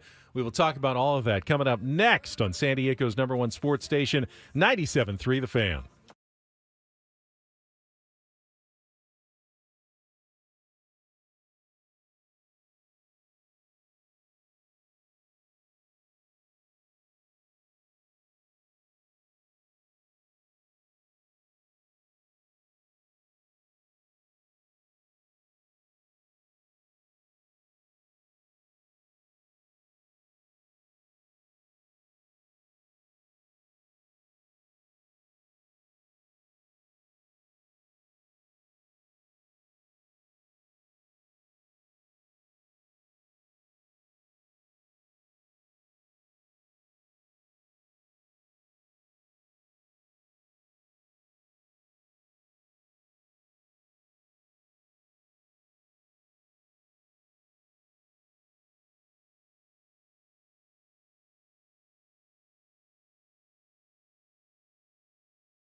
Nice bounce-back performance by Joe Musgrove on Saturday, and then Dylan Cease was sharp on Friday when Woods was at the game. Talk about the first 2 games of the series coming up here. Made it a little easier to walk up to him on Alcatraz. I would think so. After the game that he had on Friday night, I felt very comfortable saying, Dylan, you must be in a great mood. After 10 Ks, just dominating the Giants. A little easier to ask for a pick. Padres getting the job done the entire series, but especially those first 2 games. We will get into what happened a little bit more over the weekend in San Francisco right after this check of traffic on 97.3 The Fan. From the 97.3 The Fan Traffic Center, here's Kelly Danick. Traffic is sponsored by Viejas Casino and Resort. Guys, I'm hoping with the cooler weather we don't start seeing more of these. Encampment fire, southbound side of the 805 past University. It's over the right shoulder. Another fire reported near the Santa Cedar Boulevard on-ramp to southbound 805. And watch out for a bumper reported on the Pacific Highway on-ramp to southbound 5. Viejas Casino and Resort is home to the best players club in My Viejas. Start earning points toward incredible rewards like free gifts, concert tickets, hotel stays, dining discounts, and more. It's time to ditch the other guys and join the best in My Viejas Players Club. Viejas Casino and Resort. And Kelly Danick with Ben and Wood, San Diego's #1 sports station, 97.3 The Fan. Baseball coverage on 97.3 The Fan is presented by T-Mobile. Switch to T-Mobile. You can get tons of benefits. Still save on every plan versus AT&T and Verizon. Use their savings calculator to find out how at T-Mobile.com/switch. Well, obviously it was just a 1 game on Friday and 1 game on Saturday, but seeing Dylan Cease kind of get locked in with the performance he did as we get closer to the postseason, and then Joe Musgrove to do the same on Saturday. Very encouraging signs for the Padres starting rotation. Again, they were facing a Giants team that has had trouble scoring all year long. I think that was 3 straight shutout losses for the Giants going back to their previous series. So they've scored 3 runs in 4 games. 4 games. Good God. The 3 they scored yesterday. Caught him at the right time. You did catch him at the right time. But, Friday was just the old get out in front early and then throw your ace on the mound and, give the team that you're playing really little hope to come back in that game. A truly, truly beautiful, beautiful game to be at. And the other thing, too, that I noticed is that when I go to Petco Park, I've got to be a little bit more reserved and buttoned up. Not an Oracle. No. I can stand, I can yell, I can scream. And I thought to myself, I miss this. I miss this a lot. Screaming, jumping out of my seat when Tatis hit the bomb. It just felt really good to be able to cut loose at another ballpark, Benny, and watch them, jump out to a lead and then watch Dylan Cease. Had his moments, certainly, of where he looked again, a little bit frustrated with the zone, I think. Now, from my seat, I'm telling you, did you see much of the game on Friday night? Not a ton. I saw a little bit as I was at dinner. I'm watching Diaz just hold the mitt, just pop. It doesn't move. Ball. I'm like, what? Then I see Diaz go up for a ball, and they call it a strike. So I think that I haven't seen the scorecard or anything, but from my vantage point, it looked like, all right, we got one of these back there tonight. But, man, he locked in, settled in, double-digit Ks, limited any damage that may have occurred, and just a really brilliant performance for him. It had to be huge for his confidence. I did see what Fernando said after the game, which I liked, and they said Logan Webb's a pitcher who has given us some trouble in the past, so they adjusted their approach, got a little more aggressive, and it paid off early with the 2-run home run in the first inning. Jackson Merrill had a big game with 3 hits, another 3 hits for Luis Arraez. That's pretty much an everyday occurrence now for Luis Arraez. RBI doubles for Bogarts and Machado. It's nice to see the Padres put up 5 against a playoff-type pitcher in Logan Webb. Even though they're not going to the playoffs, he certainly is kind of guy you might face in the postseason. Finished second in the Cy Young voting last year. Yeah, he's their ace for sure. And the play he made, or I guess I should say didn't make, where he airmailed Lamont Wade Jr., Padres score a couple runs off that. At that point, it was over. I mean, you just knew there's no way these guys are going to be able to. I mean, right back at him, and he just whoop right over the first baseman's head. Throw it hard. Always throw it hard. Little kids, if you're listening and you're playing, just throw the ball like you normally would. Or underhanded seems to Or work. run, and underhand. flip. But, oh, my God, dude.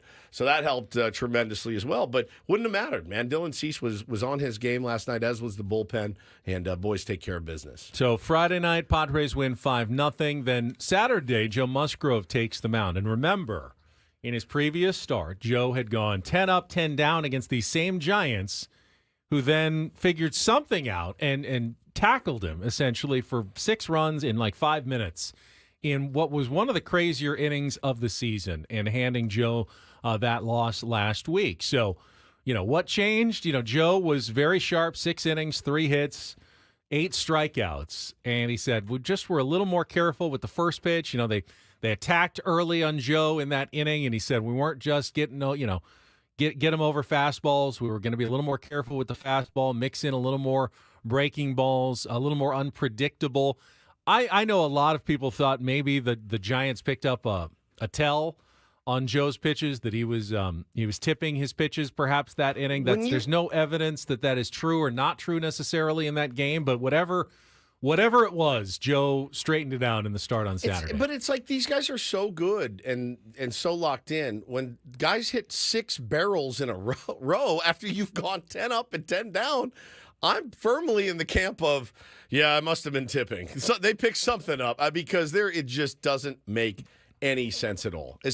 Again, Benny, if that's the first inning, okay, I didn't have it today. 10 up, 10 down. He was just pounding the zone. And then the next thing you know, it's just barrel, barrel, barrel, barrel, barrel, barrel, barrel. I look at that and I go, all right, yeah, they picked up on something. Any little thing that they could find. And they did. And whatever it was, he certainly got rid of that for Saturday night. It was also a very sloppy game for the San Francisco Giants, starting with the Elliot Ramos error in the first inning on the Manny Machado double that scored a run. Bob Melvin was talking about it after the game, seemed very frustrated and upset with his team, something you never see from Mike Shildt. Obviously, 2 different styles. And it's funny because as fans, we felt satisfied. When Bob Melvin called out some bad play and he goes, hey, these guys aren't, they're not getting the job done. This is not major league level play. We've kind of wanted that from Mike Shildt, but he doesn't do it. Well, and the funny thing is, guess whose team is having the better results on the field? Man, we did want that from the skipper earlier in the season. We did. And we banged our heads against the wall. And I know he got mad at me for asking. What would you change if you could? Are you on drugs? I'm like, what? I mean, we're watching the same games here. But I'll tell you, whatever he figured out about this team that he manages, Ben, it's worked. It's worked to this point. Maybe he realized, now they actually respond better. If I, and again, we have zero idea what goes on behind closed doors. If he's going up to somebody's locker and saying, hey, get your head out of your rear end. Don't make that play again. Let's not repeat that mistake. That's one thing. But again, he just will not do it publicly. And I think now to this point, I've resigned myself to the fact that I'm not going to hear it. So quit asking for it because it's not going to happen. And so far, so good. 20 games above 500 right now. No, there's no need for it right now, which is nice. I thought that game in particular, you saw the willingness of Xander Bogaerts to move over to short pay off. And offensively, Xander not only hit a home run, but Donovan Solano in the lineup had 4 hits that night, including 3 doubles that helped the Padres pull away. Jurickson showing signs of breaking out of his slump. He had 3 walks. I know, it's like, hey, he's not necessarily hitting with the authority he was earlier in the season, but he's getting on base. Man. That's getting on base 4 times, 1 for 2 with 3 walks. Had an 8-game hitting streak. I don't know. Did he extend it yesterday? Did he even get in yesterday? Yeah, he did. He started yesterday. Profar? Yeah. He had hits, or did he yesterday. 8-game hitting streak come to an end yesterday. Oh, did it? I think it might have. Jackson Merrill, 2-run double. In his first spot, his 5th hitter in the order that came on Saturday night. 3 hits for Fernando. It was just a good all-around, up and down the lineup, a lot of production from the order sort of game. Saturday. Yeah. And, by the way, nice job by Adrian Morejon and Alec Jacob to give the rest of the bullpen a night off by picking up those final 3 innings, including 2 from Jacob. Just quietly set up the bullpen for what turned out to be a game where they needed him, a 10-inning game, a game you used all of your high-leverage relievers at the end of the game on Sunday. You can't necessarily do that without Alec Jacob on Saturday, and Mike Shildt did point that out after the game yesterday that, hey, part of this win, give credit to Alec Jacob for a couple of scoreless innings and helping us hold that lead and get us to the finish line on Saturday. Yeah, got to have those, man. They banged out 17 hits on Saturday night, Benny. And like you said, everybody really contributed that night. It was pretty special. Nice to see Lockridge make his debut Saturday. Major League debut. Debut Saturday, pinch run, steals the bag on the first pitch in the big leagues. Pretty cool moment for him. But yeah, man, everyone was hitting that night. Crony had a rough night, 0 for 5. He did get one hit in the series. But I'll tell you this about Crony. He made a play on Friday night, diving, to his right, ridiculous. He was making game-saving plays all weekend.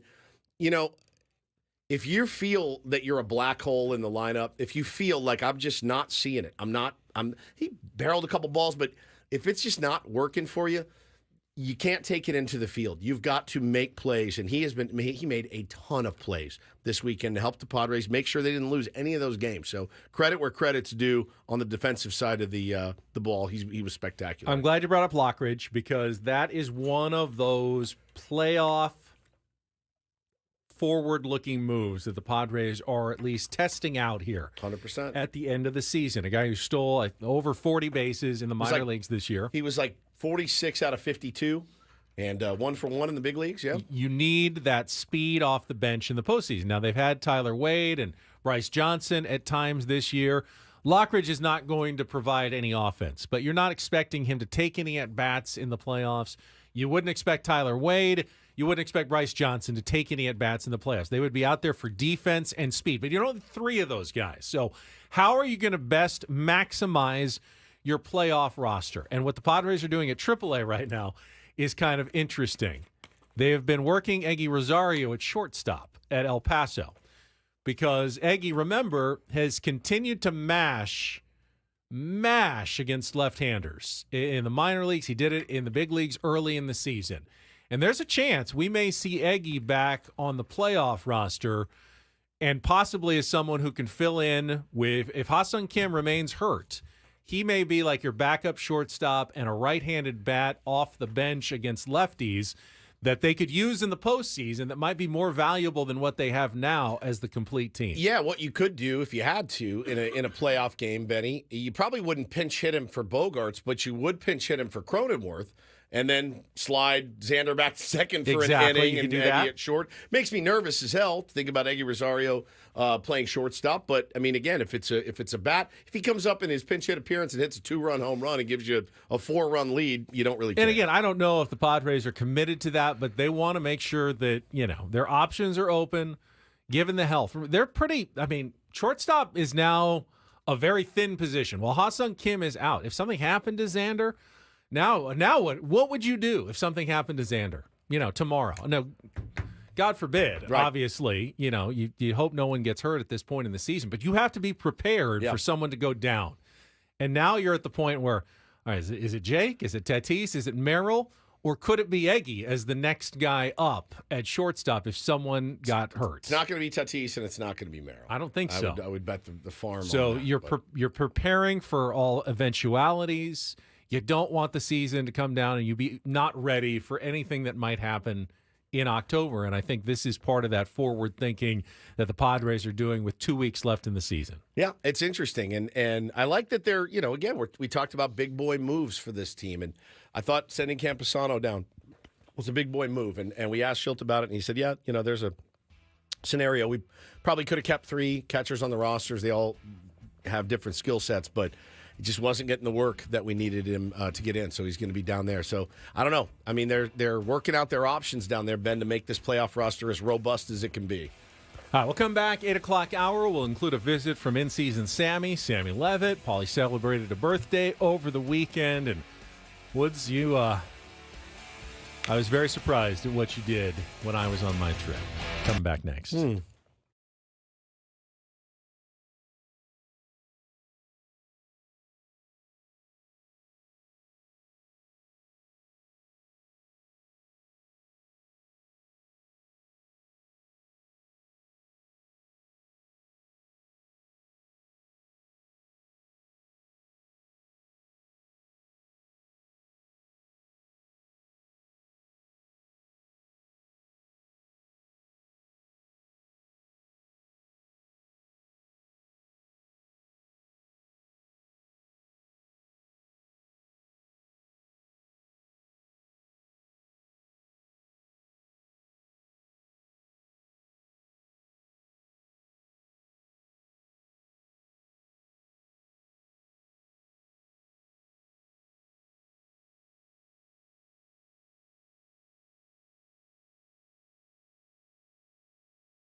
Oh, yeah. Halfway home on a Monday. Ben and Woods 97.3.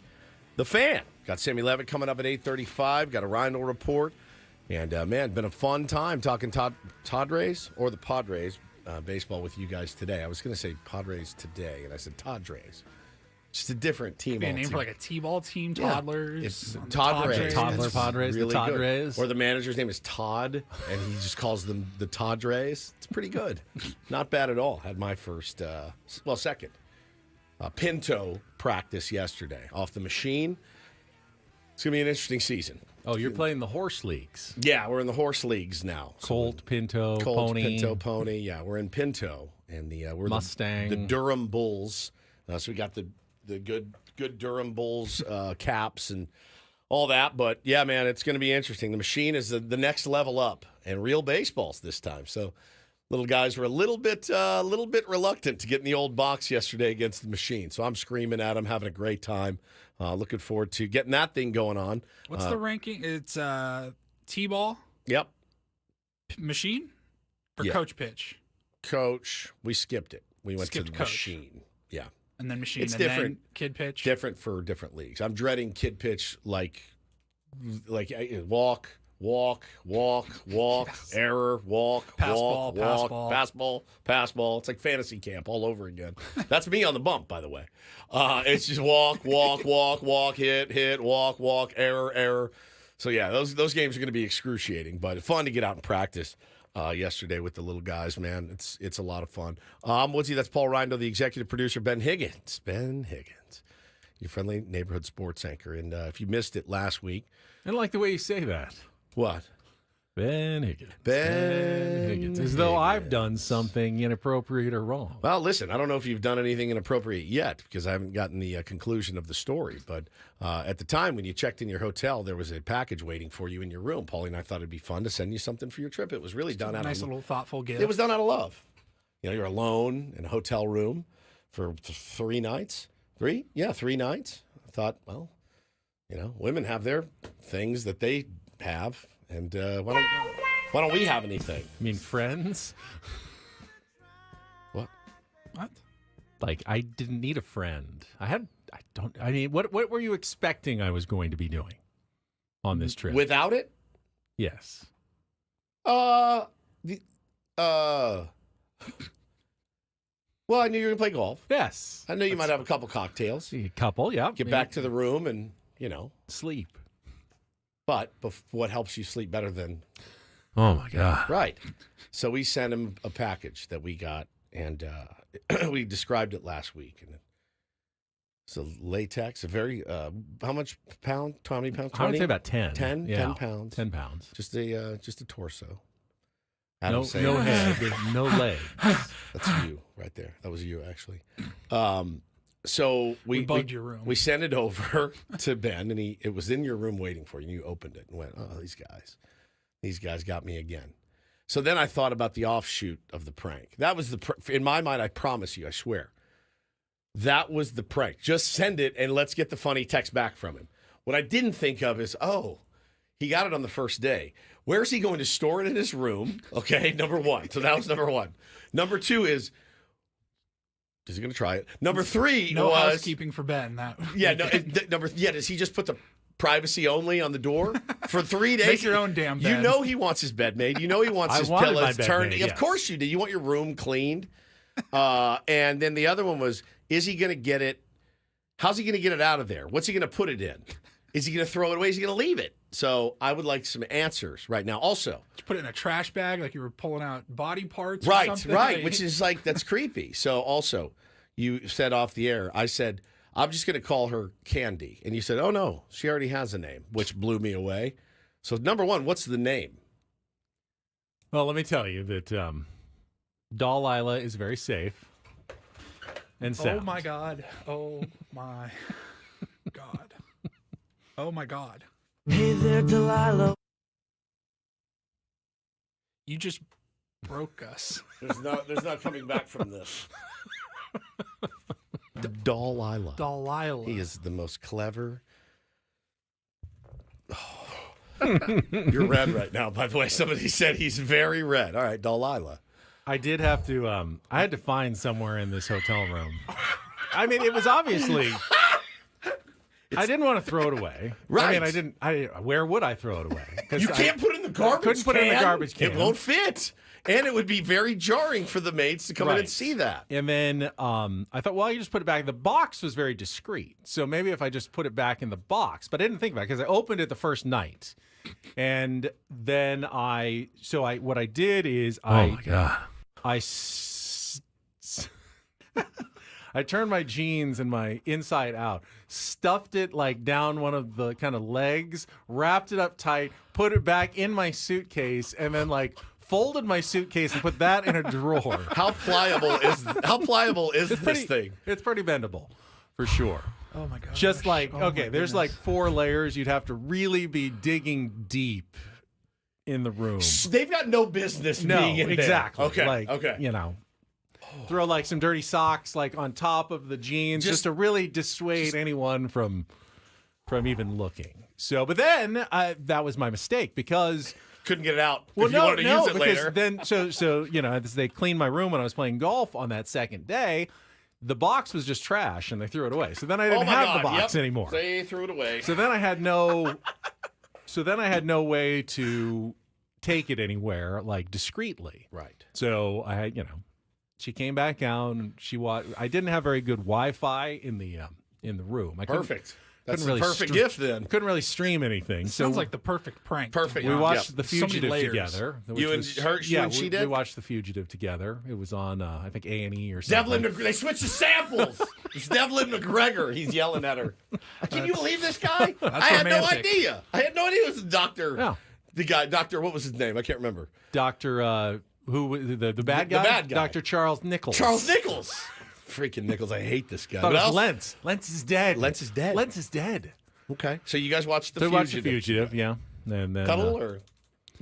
She's not really a cuddler so much. Yeah, she's headless. Yeah, that's part of the problem. Legless and headless. Legless and headless is a little odd. The Fugitive. You're something else. Okay. So then. Candles lit? No candles. No candles. So then. I mean, I looked for instructions, didn't see any. I don't think you need any. Pretty self-explanatory, I would think. I mean, not totally. Without a head or without legs, you just don't really know what to do with it. So you've got a pretty good idea what you're supposed to do with it. So then, how'd you get it home? Water soluble? You don't even really what's the proper etiquette and care of such a device? I had no idea. Okay. So then you bring it home? I'm not going to just throw it away. I thought, we need to find a good home for her. She has a home. It's your home. I don't know that my home is the home that it needs to be living. It needs to be living forever. Your kids find it. Yeah. Even worse, your kids use it. Yeah.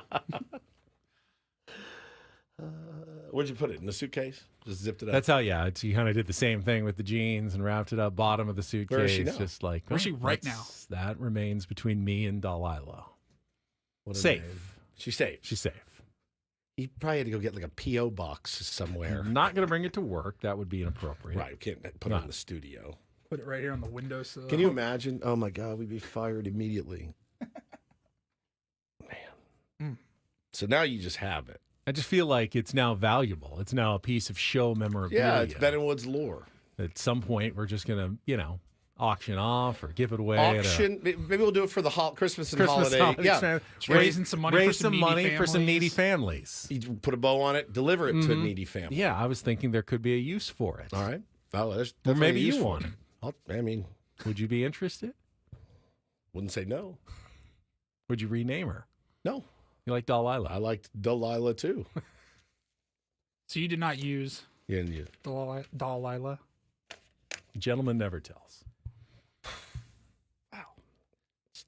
This is like if Woods was gone for a weekend and that was in his room, I think we all know the answer here. Get the what's that? The black light out to just examine. Yeah. Well, I'm glad you had it. It's nice for you to have a friend in there. I thought because you weren't sharing a room. No, I had my own room. Would you now? If you thought I was sharing a room, what would you have done? Same. You would have done it. Maybe I would have sent 2 this time. It was. massively inexpensive, by the way. Like I was looking at Paulie going, all right, I'm down to spend like $100 on this prank because, well, it'll be worth it to get the text. When I saw the thing, I was like, really? What? $36. I was like, this is the easiest prank we've ever, the least expensive prank we've ever done. I looked to see if there was like an on or an off button. No. There was not. Next day delivery. Next right day delivery to the hotel. It was perfect. Couldn't have been better. Couldn't have been easier. Yeah, it's the rally torso, as people have called it. So, yeah. Well, I'm happy that you guys had a great trip and got to catch a movie. Fugitive is an auto stop down. It is. Anytime it's on. It was funny. Was it on like USA? I think it was like A&E or something. You can still watch it. You hit the guide button and go, oh, Fugitive. All right. It was just starting. It was like, oh, okay. Well, I can go to sleep to this. Brandon, thanks for bringing this up in the chat. Did you guys see this? What happened to me on Friday night? I was with my wife, actually. Posted a picture of us out in front of Oracle as a family of 4. Okay? And so it's us, and we're standing out in front of Oracle, looking like a sweet, happy family, getting ready for the game. So I'm going to pull up the tweet here. There it is. Giants fans, she said, she tweeted, Giants fans are chill, very chill, and they really hate the Dodgers, 10 out of 10. They do. I think that's why they kept saying, go Padres, because they just really, really do not like the Dodgers there.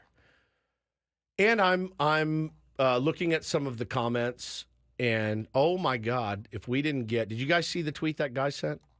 I did not see this. Dang it, I'm looking for it right now. Paulie, did you see this? No. Here it is. I get this back from Russ. Russ, now I'm not trying to be mean here, but when I say this, Russ looks like a human cigarette butt. Like if a cigarette butt was a human. What would you say if you were trying to be mean? I mean this with all due respect. All due respect. If cigarette butt had a face, it would look like Russ. So this dude comments on the picture of my family. Yo, hit me up or at me to say sup or looking for a side thing to my wife and our family picture. This human cigarette butt from Victorville. By the way, he he follows, Paulie? He follows Ben Higgins, okay? He's one of your followers trying to move in on my wife. Hit me up. I'm looking for a side piece. So here's the funniest part. This is the first thing that popped in my head. Russ, my wife's not driving out to Victorville, all right, to hook up with a human cigarette butt. She's not driving out to Victorville for anything. You can count on that. Count on it. Oh, hey, Ross. Yeah, I'm also looking for a side piece. Where do you live? Victorville? I'm on my way. Let me charge my Tesla and get on out to Victorville. Get halfway there. Ooh, your stained couch that you took your picture on looks so sexy and hot. I'm all in. You know, hey, Russ, a little tip. You know what smell turns my wife on the most? Bleach. Bleach your apartment and you might have a shot. You might have a shot. Did you not see this guy's picture? Paulie, did you see him? I saw none of this. You guys really need to spend more time on Twitter. It's a scene over there, man. It was incredible. Hit me up just to say sup, or if you're looking for a side piece. All right, let's say he sends 1,000 of those tweets out. He does. If you go to his feed, he actually does. And his success rate is 0.1%. All right, how many would that be? That would be one. Out of how many? 1 out of 1,000. Okay. Versus the person who sends none of those tweets out. Well, he's been successful once. You've been successful 0 times. 1 out of 1,000. That's all you need is a 0.1% success rate and 1,000 tweets. Shoot or shoot is what they say. You can break up a family yourself. It's just incredible. Looking for a side piece. Yeah. Hannah's going to haul ass out to Victorville to sit on your dirty, dirty knit couch. He's sitting back in his picture and he's giving the finger. And he's got a crustache. And like I said, he looks like a human cigarette butt. So, yeah, pretty fantastic weekend on the old Twitter machine. I think Paulie had the best weekend then with his birthday. Seemed like he had a good celebration. Had a great time. Jeff says, Woodsy, you need to call his bluff. Send Hannah out to Victorville. See what he does when she shows up. Knock on the door. Hi, I'm Sup. Sup.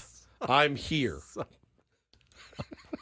Dude, his couch, Ben, I mean, it looks like he found it on the side of the road. I mean, for real. I actually would like to hear that interaction between Hannah and Russ in Victorville at the door. Maybe for the Christmas and holiday extravaganza, we can get them on. My and only get them worry is together. that Hannah would never return, so.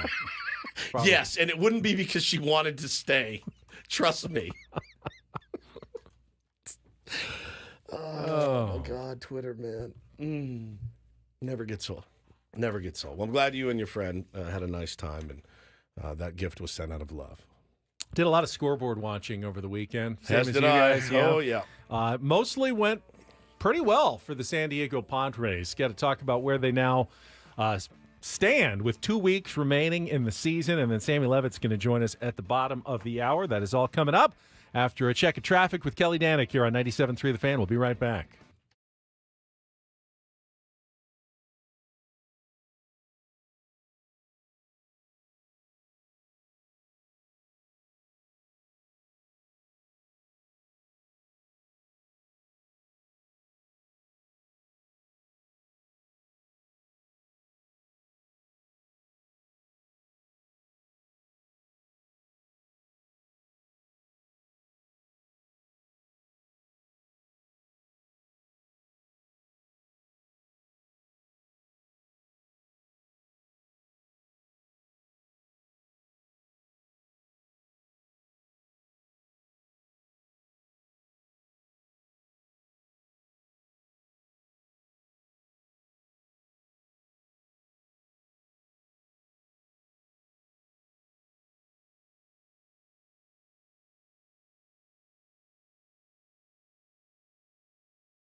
You all right?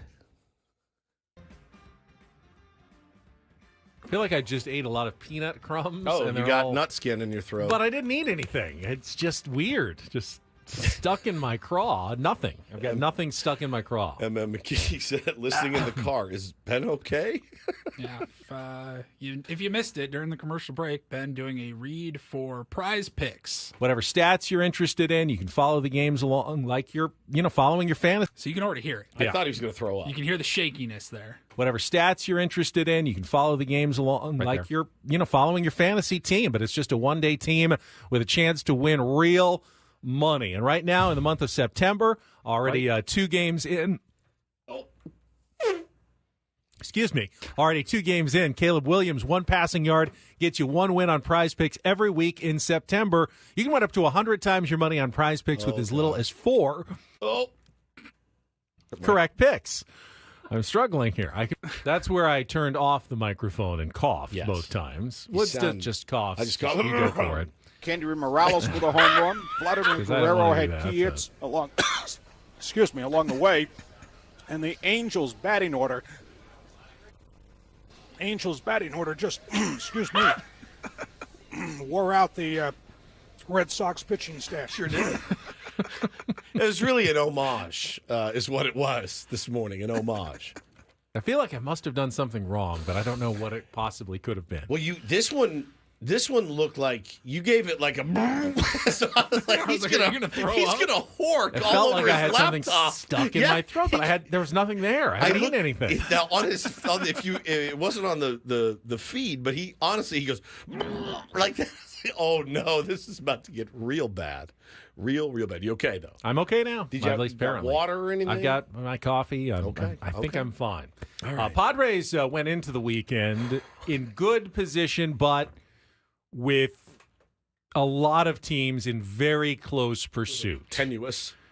The results this weekend really could not have gone much better for the San Diego Padres. Obviously, they won all 3 of their games.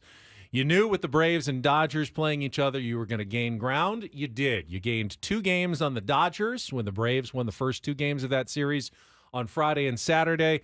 You gained 1 game on the Braves when the Dodgers came back and won yesterday, but gained ground on all 3 of those days on someone. Those 2 teams play one more time today. You gained 2 games on the Diamondbacks. You went from half a game behind Arizona to a game and a half ahead of Arizona in the wild card race when they lost the first 2 games of their series against the Milwaukee Brewers. In fact, they were on the verge of losing all 3, trailing 8-5 and then 10-8 in the 10th inning before rallying for 3 runs in the bottom of the 10th inning to pull out an 11-10 win and avoid the sweep yesterday. But the Padres still added 2 games to their lead now over the Arizona Diamondbacks. And the Phillies beat the Mets 2 out of 3, so the Padres extended their lead from 1.5 to 3.5 games over the New York Mets, which leaves us with 2 weeks left in the season. The Padres with 12 games remaining. They currently are 3.5 games behind the Dodgers in the NL West, and in the wild card race, they lead the Diamondbacks by 1.5 games, and both the Mets and Braves by 3.5 games, with 12 to play for the Padres and 13 for the other 3 wild card contenders. All right, lay it on me. Who plays whom moving forward, Ben? All right, so let's focus on this week, starting early in the week. As I mentioned, 1 more between the Dodgers and Braves today. Who it would be ideal? Who doesn't really matter. We're. I think you're cheering for the Braves. Okay, at this point, yeah, be fun. Give yourself a chance at that division title. Was going to anyway. A possible first round bye in the playoffs. You might as well cheer for the Braves at this point. After that, the Braves go on the road to Cincinnati for 3 against the Reds. Okay.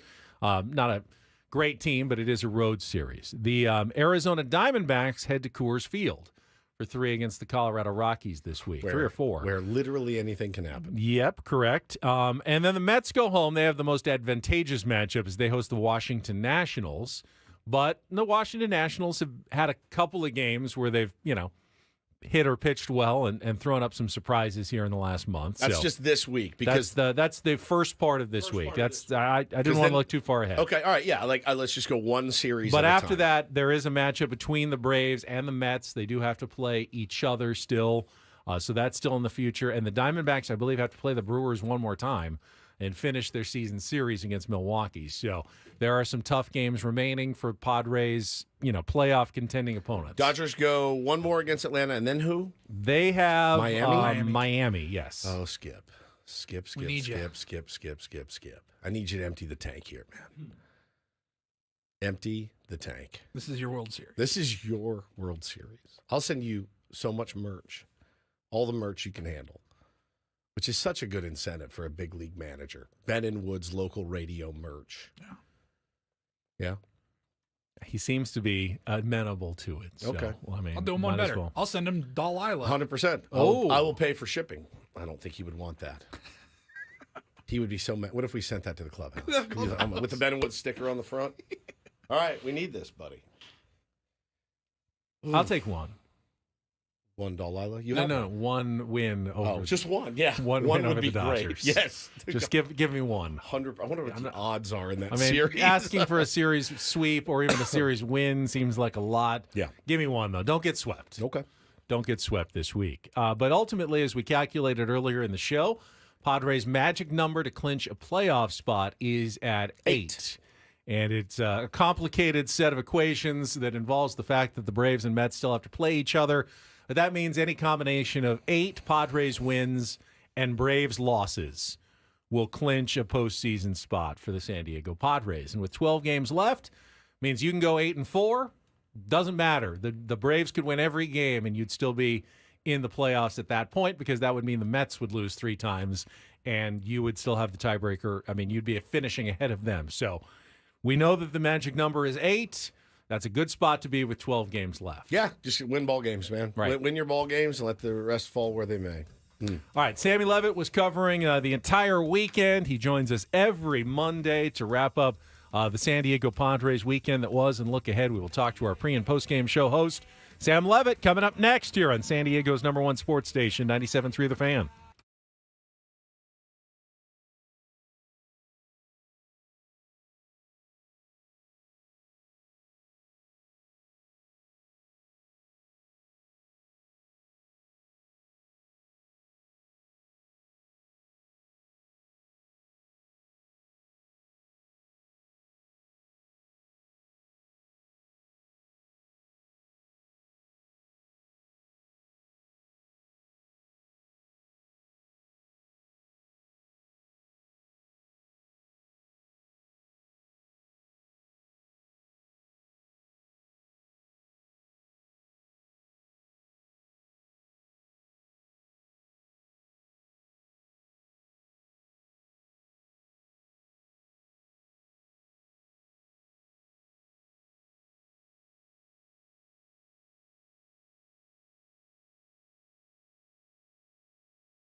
Well, we just laid out the Padres playoff scenarios and how they're looking with 2 weeks to go, but nothing is guaranteed. Padres need to continue playing good baseball. They did it over the weekend, and they've got another series starting tonight against the Houston Astros, maybe the team that has played the best in the American League in the second half of the season. We're going to talk with Sam Levitt about all of that. He is standing by and will join us right after this check of traffic on 97.3 The Fan. From the 97.3 The Fan Traffic Center, here's Kelly Danick. Traffic is sponsored by Robert Half. Got a crash involving several vehicles being cleared out of lanes on southbound 5 right before Main and Division.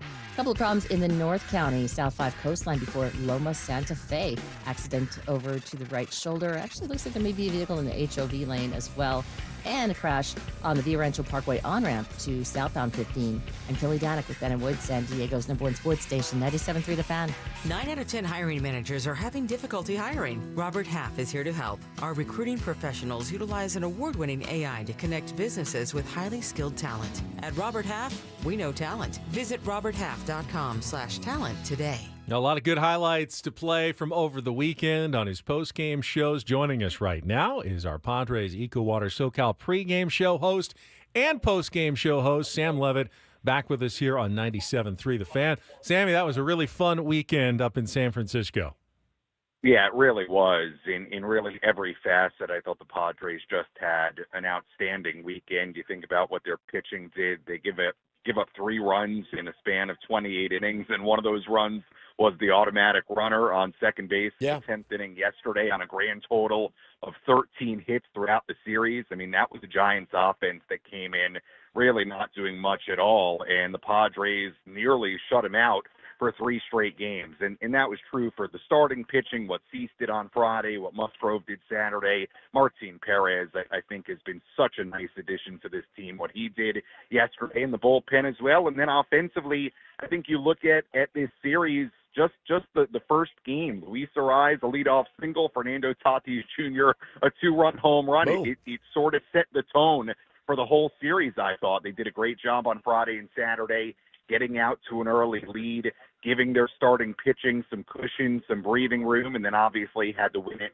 in a little bit of a different way on Sunday. But between how they played pitching-wise, offensively, and the help they got both in the wild card and in the division, I thought this weekend was about as good as you could have hoped for the Padres, and a lot of that is a credit to them because it feels like they really took care of business. Well, and they had said, I can't remember who it was, Sammy. It was either Schulte or it was one of the players that said, look, we've got to be able to prove that we can win the other way too. We know we can come back. We absolutely, and you're talking about a comeback. You'll be down 2-0 in the first. Is that you come back and win? Is that a comeback win? Yeah, technically it is. But they wanted to be able to prove that, yeah, we can also score first, play with a lead, protect a lead, and they did that and then some this weekend. Now again, man, no rest for the weary, Sammy. They're right back at it against the Astros, who are again, the Giants. They are a Major League Baseball team. They are not playing for anything right now. That being said, the Astros are. This will be a really good test for the Pods this week. Yeah, it really will. I mean, you hit the nail on the head. The Giants are a totally different team than what the Astros are. Not only have the Astros had a nice season, they're sitting in first place. Looks like they're going to win that American League West. They're just a team in a group that has been there and done that. And remember, they got off to a terrible start. They were 10-plus games behind Seattle at one point and really took it over, not in a very long amount of time. So they're back in the postseason mix.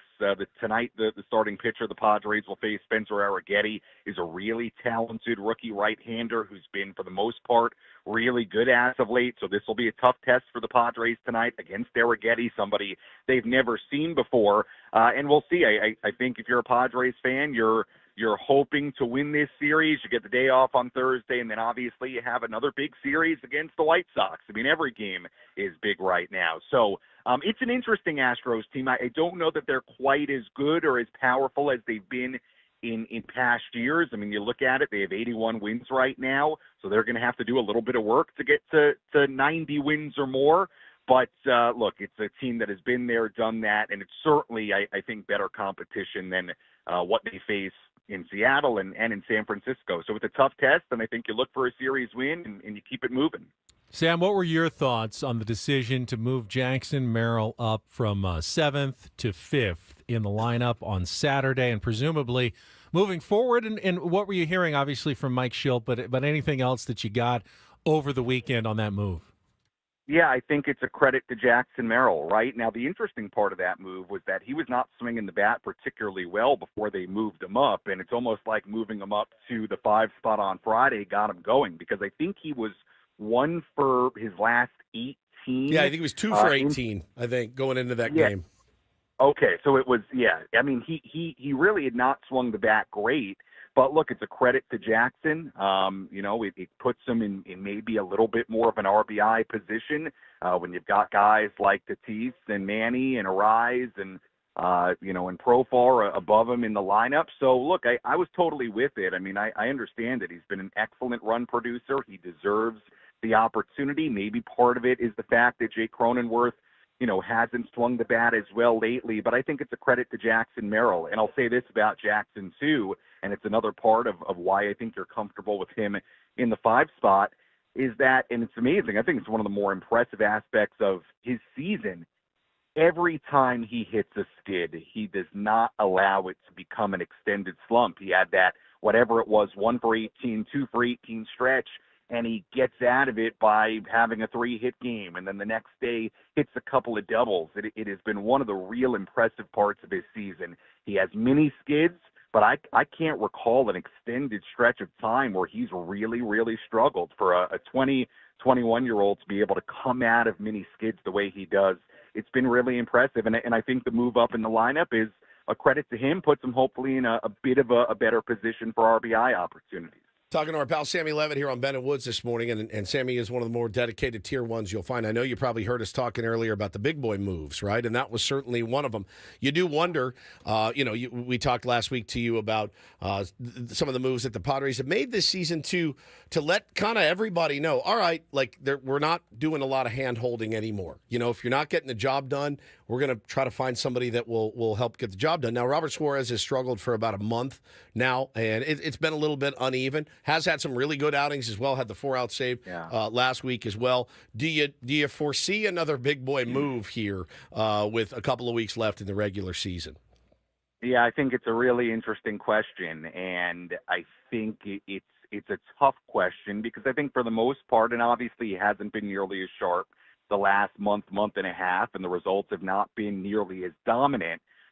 With that said, has it been, let's say, disastrous for Robert Suarez in the last month and a half? It really hasn't. There have been hiccups, certainly, and it has not been as good as it was in the first half of the year.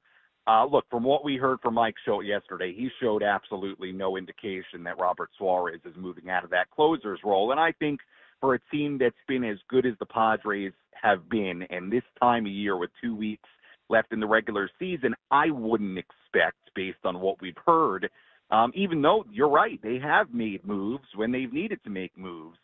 I don't expect it to happen. I think Robert Suarez will be this team's closer moving forward unless things go really sideways. But with that said, look, they have 2 guys in the back end in Scott and Adam who certainly have closer stuff, and obviously Scott was doing it for the Marlins before he arrived. Could you see a scenario in the next couple of weeks that gets tested out based on matchups, or maybe you see Suarez a little bit earlier? Could we see Suarez in an 8th inning and Scott in a 9th inning? I wouldn't put it out of the question because you may get to a postseason series and be comfortable with that. And hey, that's part of the reason you acquire guys like Adam and Scott, maybe thinking, hey, we could do a little bit of quote-unquote closer by committee. So, look, I don't think it's out of the question. I don't see the Padres just doing it to do it. But could you see matchup-based stuff? That wouldn't shock me. And, even somebody like a Jason Adam, I mean, you get to a part of the game and it makes more sense for Suarez to pitch, let's say, the 8th inning and Adam to pitch the 9th inning or Scott to pitch the 9th inning. I think you could see it. But, look, I think either way, when people talk about moving Suarez out of the closer role, I think it's important to acknowledge, so what does that mean? I mean, Robert Suarez is going to be pitching big-time situations, right? I mean, so he's going to be pitching in the 8th inning then, right? Or the 7th inning. I mean, he's got to be one of your big-time guys. I don't see it happening just out of the blue. But could we see it for matchup-related purposes and just as sort of a test out for a postseason series? I guess that's not out of the question. We'll see. Yesterday, certainly Mike Shildt did not indicate that was going to happen. So I'll take him at his word. Yeah, and they haven't been a real knee-jerk team. I mean, if you listen to us or the fans, Manny Machado wouldn't have played for the first 2 months. Luis Ariz would have sat during his slump. Jurickson Profar probably wouldn't have been here, starting every day. I mean, again, I don't think they've been a real knee-jerk team. And I think that, honestly, Sammy, I think that helps the guys to know, no, there's trust. And I do believe that there's trust there, and yeah, some of the moves they've made, you have to make business decisions sometimes. And, those guys probably won't be back this season. But the guys that are here, I think putting your ultimate trust in them and letting them know, we got your back, just like they had Suarez's back yesterday. Right. I guess you could call it a freak home run. I mean, it's never happened from a right-handed hitter ever. It's a freak instance that happened. Now, the 9-hole hitter at the game I was at against the Tigers, again, the pitch was faster than the ball that went out. I mean, it just was one of those things, and he's just running into a lot of bad luck right now. Obviously, that can't continue, but I do think putting the faith in these guys and letting them know, you're my guys, I think that goes a long way, and I think it has all year with these dudes. Yeah, Woodsy, it's an interesting point you bring up, and I think this team and this organization this season has struck a really good balance between doing things they need to do, but also keeping faith in their guys and standing behind their guys. Let's take just an example as of late, moving Xander Bogaerts back to shortstop, right? The Padres could have taken the approach of, hey, we asked Xander to move to second base in spring training. He's done that. We know Kim's going to be out a while longer at the very least, and we're just not going to ask one of our star players to do that again. But they worked it out, and they got Xander back to shortstop one way or another, which I think we all agree is what's best for this team and for this lineup. So they've been able to make sort of urgent moves like that, and there are a number of other examples of it too. But at the same time, let's not forget, I mean, there were, I'm on Twitter and people calling into the station and on my post-game show that wanted Manny Machado batting towards the bottom of the lineup at one point in the first couple of months of the season. And I tweeted out the numbers earlier. I mean, this guy, Manny Machado, in the last 3 months has been one of the best players in the National League. He leads the National League in RBIs over the course of the past 3 months. So from a run-producing standpoint, there's been nobody better, and they have stood by guys like that. And even as Ariz went through some struggles, and you can point out other examples as well. Look, I think Mike Shildt and A.J. Preller and this organization, they've done a good job this season finding that balance between being urgent at times when they need to be, but also understanding that guys were going to come around and putting faith in their big-time players. And, look, I think it's been part of what has been the magic of the 2024 Padres so far. Last thing for me, talking to Sam Levitt, our Padres game day host. Now, Woods, I want your opinion on this as well, because I've been afraid to put the cart ahead of the horse and really talk much playoffs. Sure, but me too. If the Padres are making moves now that are kind of designed for the playoffs, which they clearly are, then I think we can talk about it as well. And, Sammy, I want your thoughts on how are the Padres going to set up their playoff rotation? Not necessarily who's their one, who's their two, but how do you even decide? When you have 4 pitchers who have all performed well, who all have their various strengths, I mean, are we looking at matchups? Are you just trying to rank them 1 through 4? Are you going veteran experience? How are you deciding? That last week is what kills you. It just kills you. Dodgers, Diamondbacks to finish the season. Stay in order. You just don't know. The games that matter. The games that matter. Yeah. You just don't know Are where you trying you're to stay in order? I mean, I feel like it's a fascinating question, Sam. I know you can't answer it because I don't even know if Mike Shildt can answer it right now, but I think it's a fascinating question over these last 2 weeks. Yeah, and we had sort of this discussion on the roundtable. We did. He was Thursday. on vacation. Ben was on vacation. Oh, sorry. Remember, Sammy? Yes. But, I think, number one, you make the first important point that we can talk about this for a while, but ultimately, if they're still battling for things in the final 3 games of the season, I mean, some of it's going to just be dictated on the order of the guys, right? If you have to do that based on what's happening in the final week of the season. Now, if you can set it up a little bit more, guys, it's a fascinating question, and I think I'm still where we were during the roundtable, where I don't know what the answer is, because on one hand, it would seem like, hey, Yu Darvish has got to be one of those three guys in a wild card series. On the other hand, are you then saying that, Michael King, who's arguably been your best starting pitcher, is not going to pitch in a starting role in one of those games? I don't know, because if he does, that means one of Musgrove or Darvish or Cease is on the outside looking in. So it's a bit of a fascinating question just for the 3 games in a wild card. Who would be the guy that I guess would potentially move to a potential bullpen role for those 3 games? Maybe it's King because he has experience doing it. But, man, not having Michael King, pitch one of those games, I think would be kind of a tough pill to swallow. So I don't have the answer, but it is a fascinating question if the Padres have the luxury to set up the rotation the way they would ultimately want.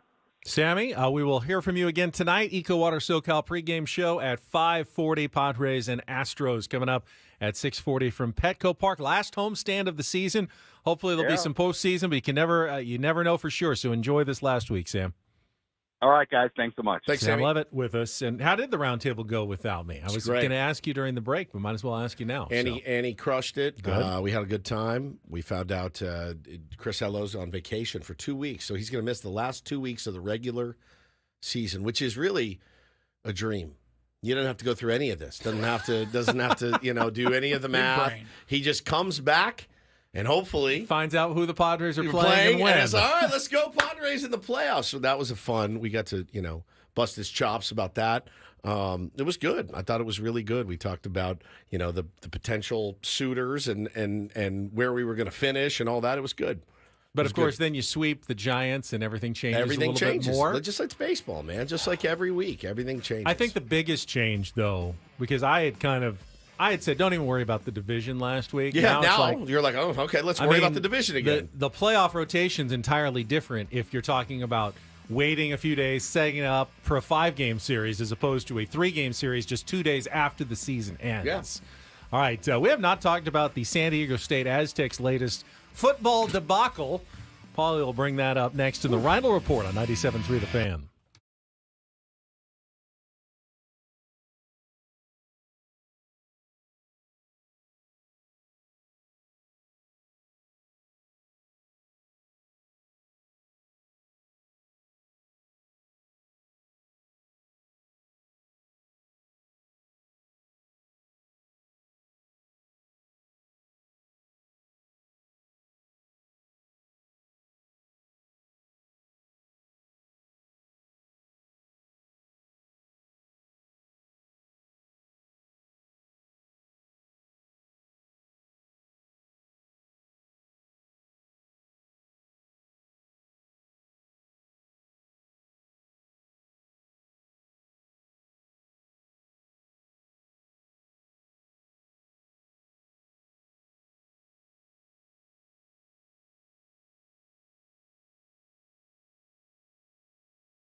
We got a little news. Ben and Woods news breaking for you here at 9 a.m. on a Monday morning. So, got a Reindl Report here in a couple of minutes. And then usually at 9:35, we'll take a look ahead at this evening's opponent. So on Monday, it's usually a new team comes in, new series, and that is the case tonight.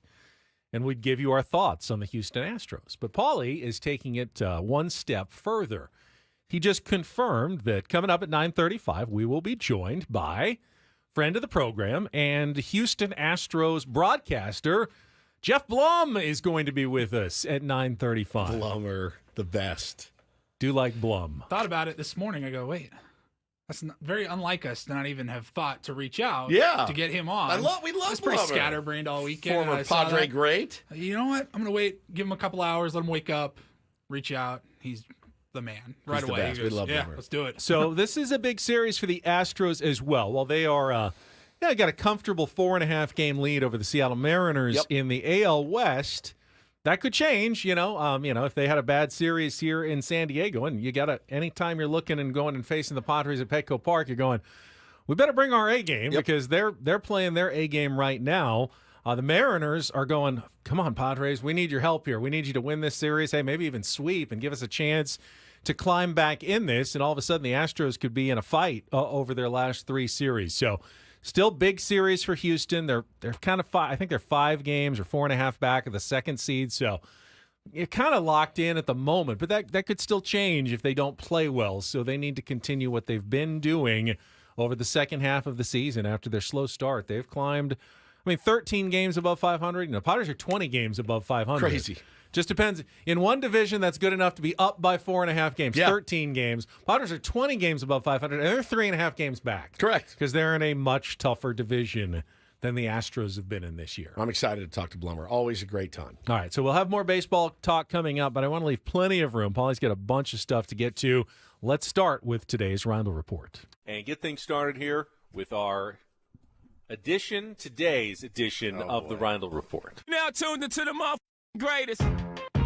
Welcome to the Reindl Report with Paul Reindl. Hi, Paul. All right. 2 stories from the world of sports that we haven't gotten to yet. We'll start off in Major League Baseball. And 1 story that you didn't know you needed. Are you laughing, biatch? It's the Reindl Report Hey, Paul, how you doing? Okay, how are you? on 97.3 The Fan. Are you ready to bless the mood? I need some help, please. That was good. Can I get a oh yeah? Oh yeah. All right. All right. All right. Birthday morning, boy. gentlemen. Birthday was good. Birthday was great. Where'd you eat? So Friday I night. can't say it either, so I want you to say it because I can't pronounce it. I can say it. Hold on. Not you. I want to hear Paulie. Right. Vigilucci's. Is that right? Yeah, nailed it. I always pull like a Vigilucci's. Vigilucci's. Vigilucci. Hey, how you doing? How you doing? Vigilucci's. Vigilucci's. What is it? Vigilucci's. Vigilucci's. Are you sure? Vigilucci's. Vigilucci. So I had never been there before. They have 3 or 4 locations right here in San Diego, and I've driven by the one on Carlsbad Boulevard, right across from the ocean, many times. Sure. Sometimes like 9:30 at night, and it is packed. Bumping. It looks amazing. Finally checked it out. Holy crap! You One of liked the best it? meals I've ever had. Delicious. It's Italian, but steak and seafood. I couldn't steakhouse tell seafood. by right. Vigilucci's. Well, okay. So what I mean by that is, if you go to a steakhouse, you order a steak. Correct. Don't order the chicken or something. Right. If you go to a seafood place, don't order Steak. or order the seafood, right? Right. So this is a Italian restaurant with a huge pasta menu, but then they also it's Vigilucci's Steakhouse and Seafood. So really, you couldn't go wrong. It's the best combination. An Italian chop house Delicious. where you can get like a Oh, pasta appetizer and then like a prime steak is your secondi, your Megan main got dish. Did you hear this? Okay. He's I can't. unbelievable. Primi I don't and know- secondi. I don't know how much longer I can do this. Megan got a You see him? filet. He's worse than it's a golden D. Mangia. The filet was melt in your mouth. She had a side of spaghetti olio, Aglio, which was garlic and butter, I garlic love- and oil. I like Italian. Ben. Italian man is elite. And then I had this pasta with prime, like short rib, stuffed into the pasta. Oh, ravioli? Yeah, like Kinda like ravioli that? Oh, pasta. with just the most amazing short rib. Oh, so good. So that was delicious. All right, I went there a long time ago. Got to put it back on the list. Highly and recommend. Revisit. That's like my mom. I was like, okay, next time you're in town, that's where you go, because ocean view, sunset, delicious meal. Yeah. How could you go wrong? So, on the birthday note, I just wanted to thank a lot of people, actually. Thank you for everybody that reached out, but in particularly the 50 to 60 people that DM'd me, the men that DM'd me and said, happy birthday, Paulie, from a dad. Oh, man. God dang it. You missed this. It was such a throwaway comment on Friday morning, Benny. You weren't here, but Gary Woods texted me at like 6 o'clock in the morning. Happy early birthday, Paulie. Love you. Love what you do for the show. Appreciate you. I said, thanks, Dad. Oh. And then a couple hours later during the show, Woods goes, now my dad texted you. And I said, yeah, he did. Thanks again, Gary. It's nice to get a birthday text from just a dad. Any dad. Any dad. Murdered me. Bro, I had like 50 people DM me and they go, hey, I don't know if you were joking or not, but I'm a dad to three boys. And I just wanted to say, dude, it killed me. Huge smile on my face every single time on Saturday. Thank you all. So Paulie's got many dads now for his birthday. Yeah, well, it's like on all Father's Day. Throughout San Diego and beyond. Just takes one. Every year on Father's Day, I post a picture like me and Randy Jones or Steve Fisher. It's a very uncomfortable bit. All right. You know what else is uncomfortable is San Diego State football. That offense. But I was told. We're on the road this weekend in Cal. But I was told. Did you go to the game? What? You were up there. You're up there, Cal. You could have gone. Why not? Saturday Our buddy Jack night? on our What else baseball were you team, doing? he said he wasn't going to be here this weekend because he was going to watch the Giants and the Aztecs were playing at Cal. I thought maybe you tagged along. That's why I was seeing all those Cal sweaters everywhere. Okay, I get it. Cal Berkeley. Cal Berkeley. It's right there. Yep. No, I did not go. We said, you mentioned earlier when we talked a little bit of football that your lock of the week was the Tampa Bay Tampa Bucks. Bay plus 7.5. Plus Easy, 7.5. they won. They won outright. I don't remember if we said it on the air or not. did. But we did say San Diego State plus 18.5, I think was the line. Take Cal. And they covered. They did. It was dicey there for a minute. It was 7-3 at the half, I think. Now, if you had taken over 18.5 penalties, you would have lost because I think they only had 15 this week. Oh, God. 13 in the first half. They're there's like 130 something 136 or something Division I FBS college football teams. No one has been penalized more than the Aztecs in 3 weeks. It's flag fest.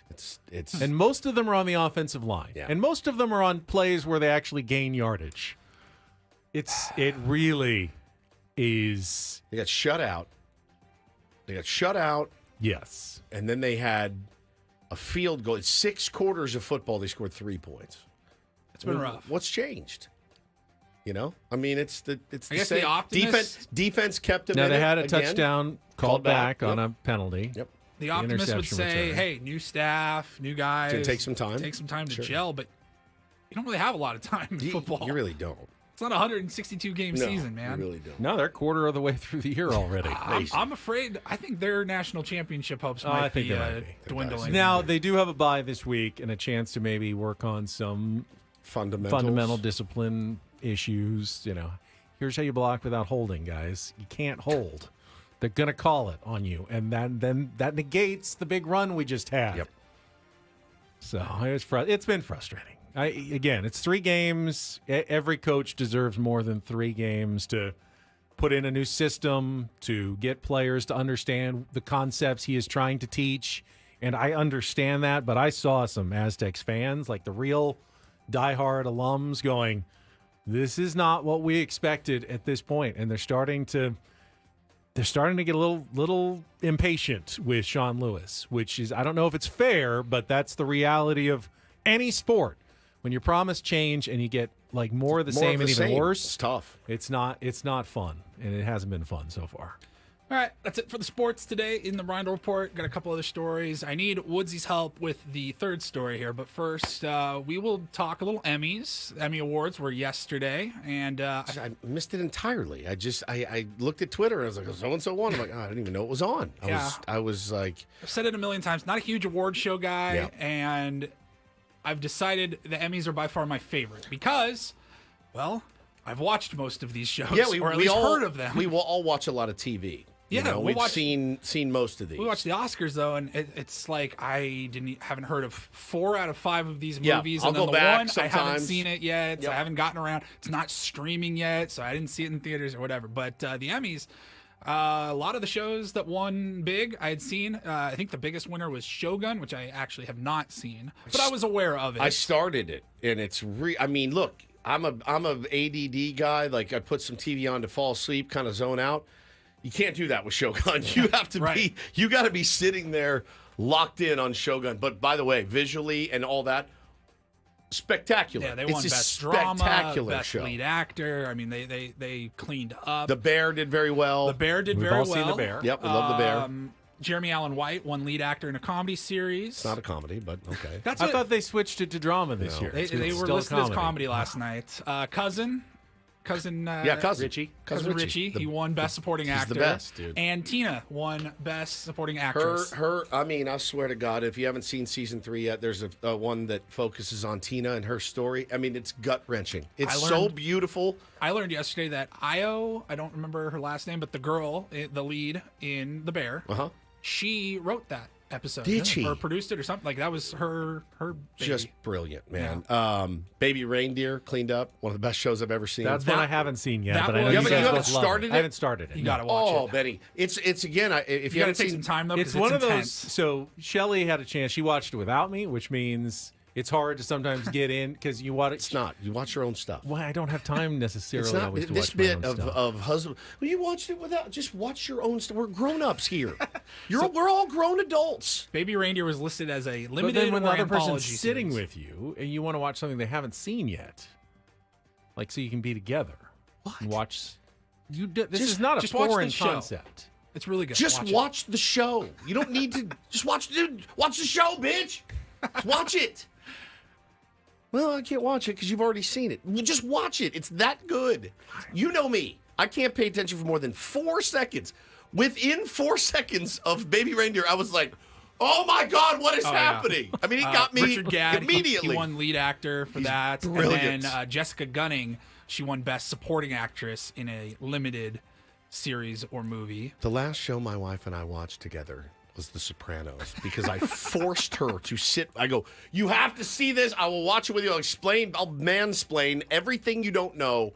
Let's go. And I asked do you watch like different things at the same time, like Yes. together though? Yeah, we're normal. Yes. We're normal. But like, so you can't watch your television then, no, it was sports on our TV. and then just like your phones, Yeah. you're watching your shows. Yeah, but you're I don't sitting watch. there. I don't watch 600-pound Swiss person gets married to a blind guy shows like she does. I can't do it.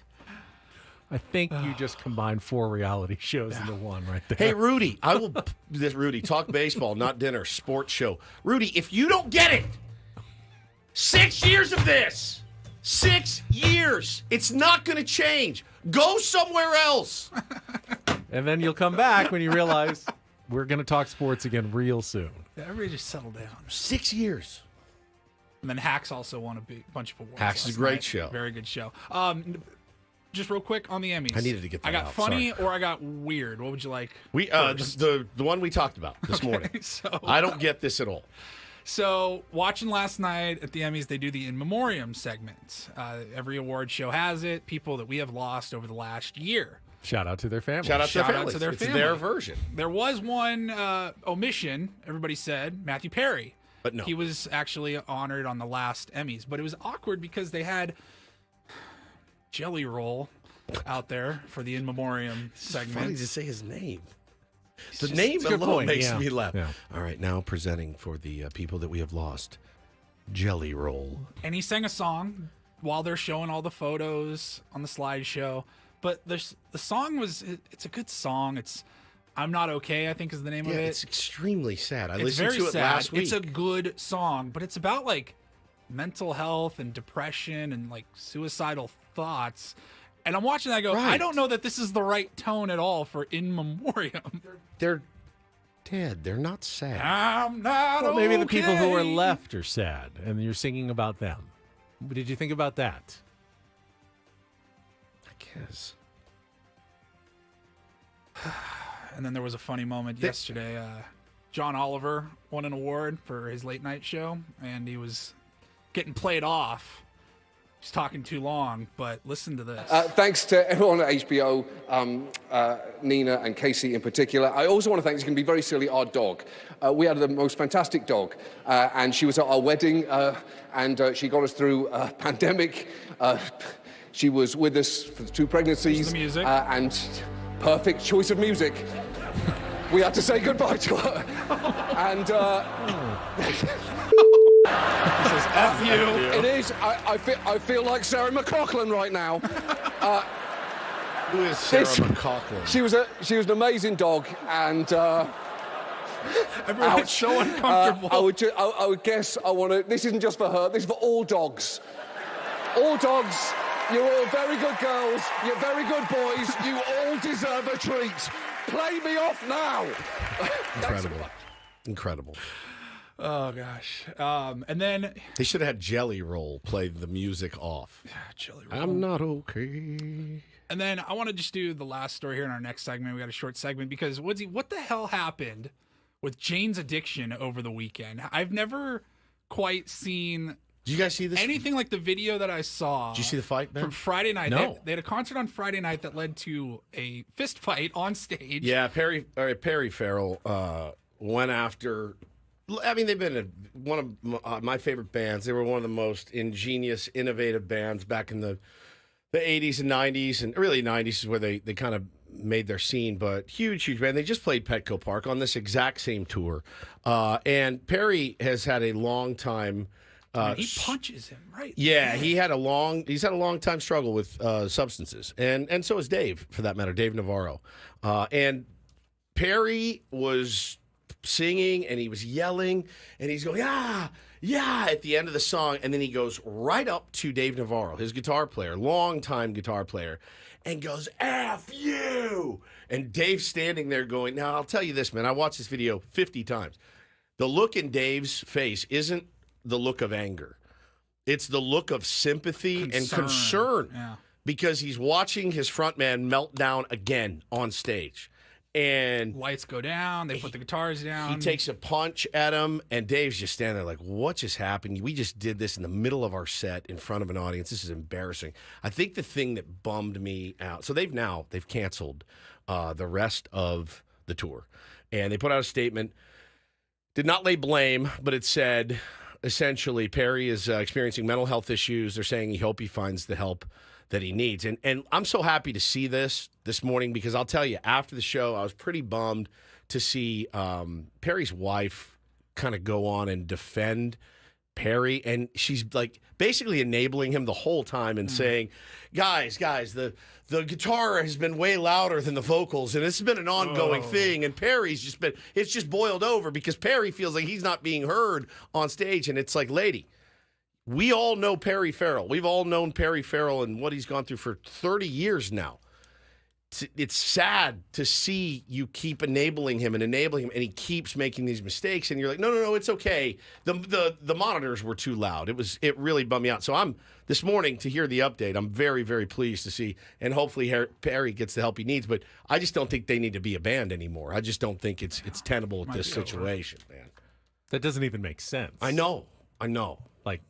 Like that would be me saying, Woods, your mic's too microphone loud. is louder than mine. And then you punch him. And then punch you for it. Is his microphone louder than mine? It is not. I can make it that way. Can you? Can you boost mine so I sound a little bit more rich? Hello.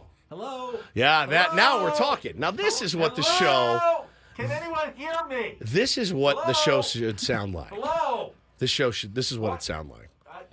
Paul, can anyone hear me? Why is my microphone so low? Yeah, here we go. This is great. I need to punch someone. How great does this sound? It really would be Paul I would punch. Yeah, you'd be mad at Paul. I didn't do anything. It's like I don't control the mic. I don't control the volume of the guitar, dude. I'm just playing it up here. Yeah. Okay. Oh, man.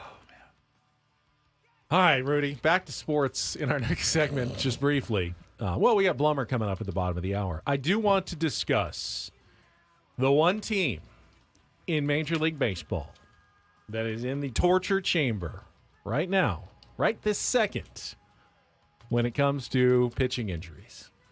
That's next after a check of traffic here on 97.3 The Fan.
You don't want to know what we've been talking about No, during the you break, don't. so we'll It's just fine. pass right on by that and get to Squatty potties. That's what we were talking about. Thank you, Paulie.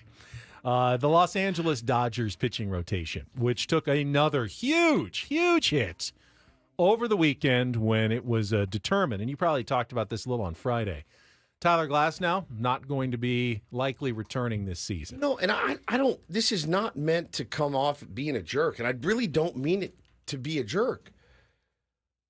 But is anyone really surprised? No, again, and the Dodgers aren't even surprised. They expected to get, about 115 to 130 innings from Tyler Glasnow. They just hoped that some of those would be during October. They had him, he had his break. Remember, at the All-Star break, he went on the injured list, and they were trying to manage it, and they were pretty happy with what they've gotten out of him all season long. He's been great. He's been really exactly what they were hoping for. It's just the timing here of him finally going down. They would have much rather had this happen in June, of course, for a couple of months, and now he's coming back strong later in the year. But it looks like he's not coming back at all. Yeah. So they said after the game too, and this was a little weird. And again, I wasn't gonna do this and don't do this. Kick somebody when they're down, man. But I did find it a little weird, and I think Dodger fans did too. I saw a lot of this going around on social media. So he gets so apparently he goes out to throw a pen. I think it was on Friday. And I swear I read in Atlanta on the road. I swear I read, and it was going to be his last step before coming back. Yeah. To the rotation. It all went well. So I swear I read he didn't even throw a pitch. It could have come in warm ups for this, to get ready to throw this pen, and he was done. And he walked off. Media was there, and they asked him, "Tyler, is everything okay?" He said, "Not right now, guys. No problem. I totally get that." Next day, we're going to reevaluate and see if he can throw a pen. No. Next day, his locker's cleared out and he's gone, which is, again, I think, hey, man, this is what's happening in your elbow or your shoulder, whatever it is. I'm going to split. I'm going to go see my surgeon, my doctor, my agent, whatever it is. Not that uncommon. I thought the uncommon part was when they asked Dave, do you know where he went? And Dave Roberts said, no, I don't. Don't know where he flew off, and we don't know where he flew off to. That's weird to me. I'm sorry. I would say if it was Joe Musgrove that did it, I'd be like, Joe, that's weird. That's a weird thing to do. I'm not saying he needs to be in a... Kind of did happen. Remember when Fernando Tatis Jr. just left? Yes. El Paso or wherever he was at? Yeah, dude. Right before the suspension. We knew... We found out later why... I don't think this is coming down. People are like, oh, I saw him at the airport. Yeah. And we're like, what the hell is going on? Yeah, it's very weird. The details matter. If the GM and the head trainer and doctors know where he went and that just hadn't been communicated to Dave yet... That's one thing. If no one in the organization knows where he's gone. I don't think he went AWOL or anything like that. I think the guy's probably pretty emotional about it and was like, I'm out of here, so which it's weird. But not that starting pitchers who are not healthy are not exactly guys you'd want sitting around with your team the whole time. That's not the kind of emotional leader you're looking for in an injured pitcher. Even a guy like Joe Musgrove knows when he's hurt, there's not much you can do as an injured starting pitcher.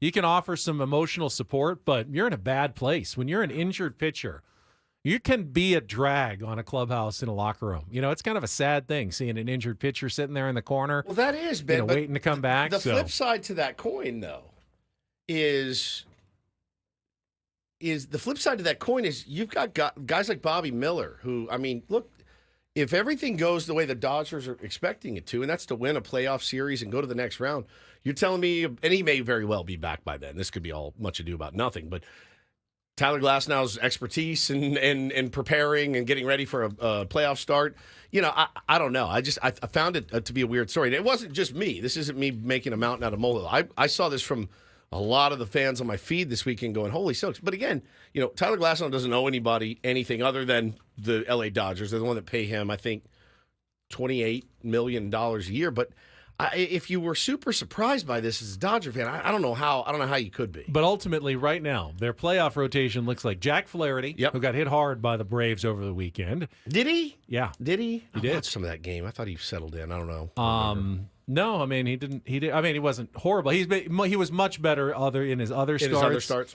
Yamamoto, who they're still trying to build back from the rotation, and after that, it's a big question mark. Bro, they are Bueller's been not very Bueller like he was better yesterday, but they're literally talking about is Shohei Ohtani going to pitch? That's desperation. It is desperation. You have a massive, like investment in this guy. You've already lost him for a full year pitching. And you may run him out there in a playoff game. I mean, look, if he says he's ready to go, it's be very tempting to. But man, in the highest of leverage situations right away for like your first appearance off Tommy John surgery. We all know what this would do for the legend of Shohei. Like he needs any more lore added to his legend. It would be wild, but strange things have happened. The opposite of the Dodgers rotation. Probably the Astros rotation right now. I really didn't even bother looking at who's pitching because every single one of their pitchers has been fantastic, like in the second half of the season. So you're going to face 3 good pitchers over the next 3 days. When we come back, we will talk with former Padre and current Astros broadcaster Geoff Blum about the team the Padres are getting set to face at Petco Park tonight. That is coming up next here on 97.3 The Fan.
Houston Astros really got off to a bad start. You remember how bad of a start that they got off to this season? How bad was it? So at one point early this season, the Astros were 12-24. They had lost 2 out of every 3 games for more than a month. That was May 8th when they lost to the Yankees. Dropped to 12-24. Bro, I remember seeing stuff online saying, like, all right, it's time. It's time to trade Bregman, trade all these guys. Let's reload and restock. And boy, I bet they're glad they did. As late as June 18th, they were still sitting at 33-40.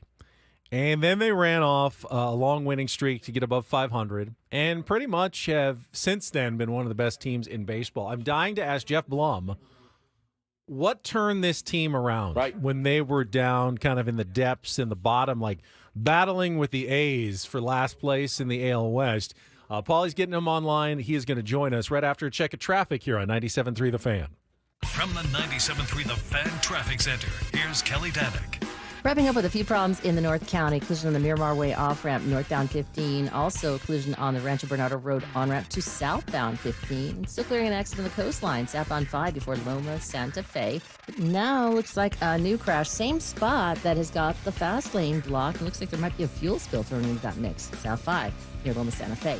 I'm Kelly Danick with Ben & Woods, San Diego's #1 sports station, 97.3 The Fan. And we're joined right now by former Padre, Major League Baseball player, and now Astros broadcaster, television analyst, Geoff Blum.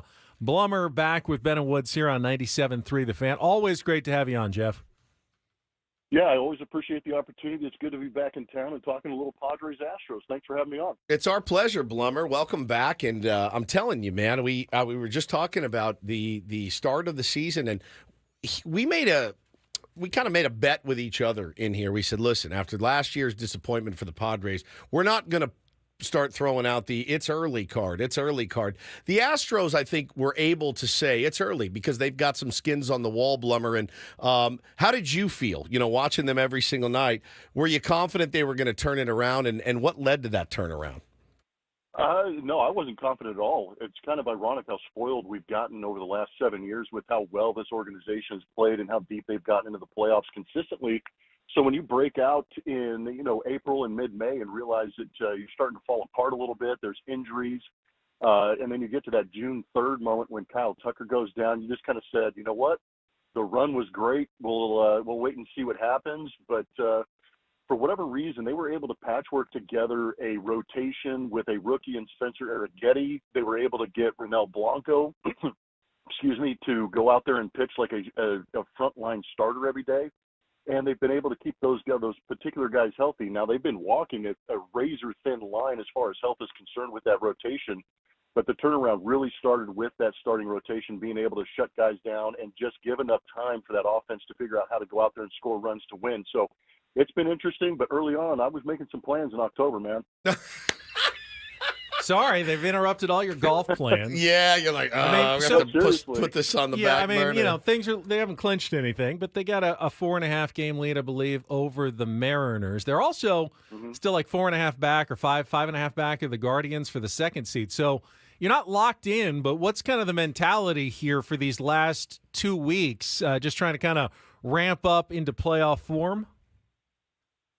Yeah, and I think it's to try and get some guys healthy and give them some days off because, Joe Spada, the manager for the Astros, is kind of in a unique spot where during that middle part of the year when they made that run and got rid of that 10-game deficit that they had falling behind the Mariners, they had to play their starting 9 every single day to try and get back and hunt wins in the middle part of the season. And in doing that and catching back up and gaining that 4.5-game lead, you've had to play those regulars every single day. So I think down the stretch, it's going to be paramount that they still try and get those wins at the same time giving, the Jeremy Peñas, the Altuves, Bregmans, Yordan Alvarez, and some of these guys days off, yet at the same time trying to keep their timing down and keep their rhythm going potentially into the postseason. So they're still hunting wins. They want to clinch that playoff spot. I don't know if they can get to that second seed, but that would be special if they did. Well, I'll tell you, I watched a little bit of the Angels Astros, and I thought Jordan is looking a little bit. San Diego's a great place for a day off for some of your great stars, place. where they can really enjoy America's finest city without worrying about playing that night. Blummer, you put in a good word. And get Jordan off his feet. I don't know, nice 3-day rest for him, and then get him dialed in for the next series. I'll tell you what, watching him hit is it's a true revelation. And it's funny because we've got Luis Arraez here, Blummer, and you played in the big leagues for a long time. You know how difficult and almost impossible it is to hit big league pitching. And you're watching Jordan do it at a prodigious rate. And, of course, he's got the slug and the power. But you watch Arraez and, bat to ball, there's just nobody better. It's just so fun to watch these two talents. Seemingly, they'll be squaring off this week, and it should be a lot of fun. No, I completely agree. And I actually appreciate the fact that the Padres went out and got a guy like Luis Arraez to put into a lineup that has so much power and so much, it's such a dynamic lineup, 1 through 9 with what you guys have down here in San Diego. That putting Arraez at the top, who's a high contact guy, low strikeout. I think it's kind of interesting that he's kind of that prototypical old school get on base type guy and kind of sets the table for those thumpers behind him to drive him in. So it's been kind of fun to watch the Padres from afar have that lineup that actually has somebody that sets a table at the top of the lineup and hates the strikeout. I kind of enjoy that. And it kind of, takes us back to those Tony Gwynn type days where you want somebody that can manipulate the baseball and get on base and score some runs. So that's a lot of fun, but I'm glad that you guys are bringing up Jordan Alvarez and you have that healthy fear of him and respect for him because he's unreal. He's absolutely amazing. He burst on the scene in 2019. He's 6'5", 240 pounds. He's an Adonis in the box. You're waiting for him to hit it 450 feet. I think he averages about 410 feet on his home runs. But then you look at the other numbers, and he steps in with a .310 batting average, 35 home runs, 85 RBIs. And this guy, I don't think he gets the respect around the league because you have guys like Aaron Judge and the Manny Machados and all this. But he is one of the best hitters in the league, and it's great to see him get that recognition, hopefully through the long haul of his career. But he's putting up ridiculous numbers on a daily basis.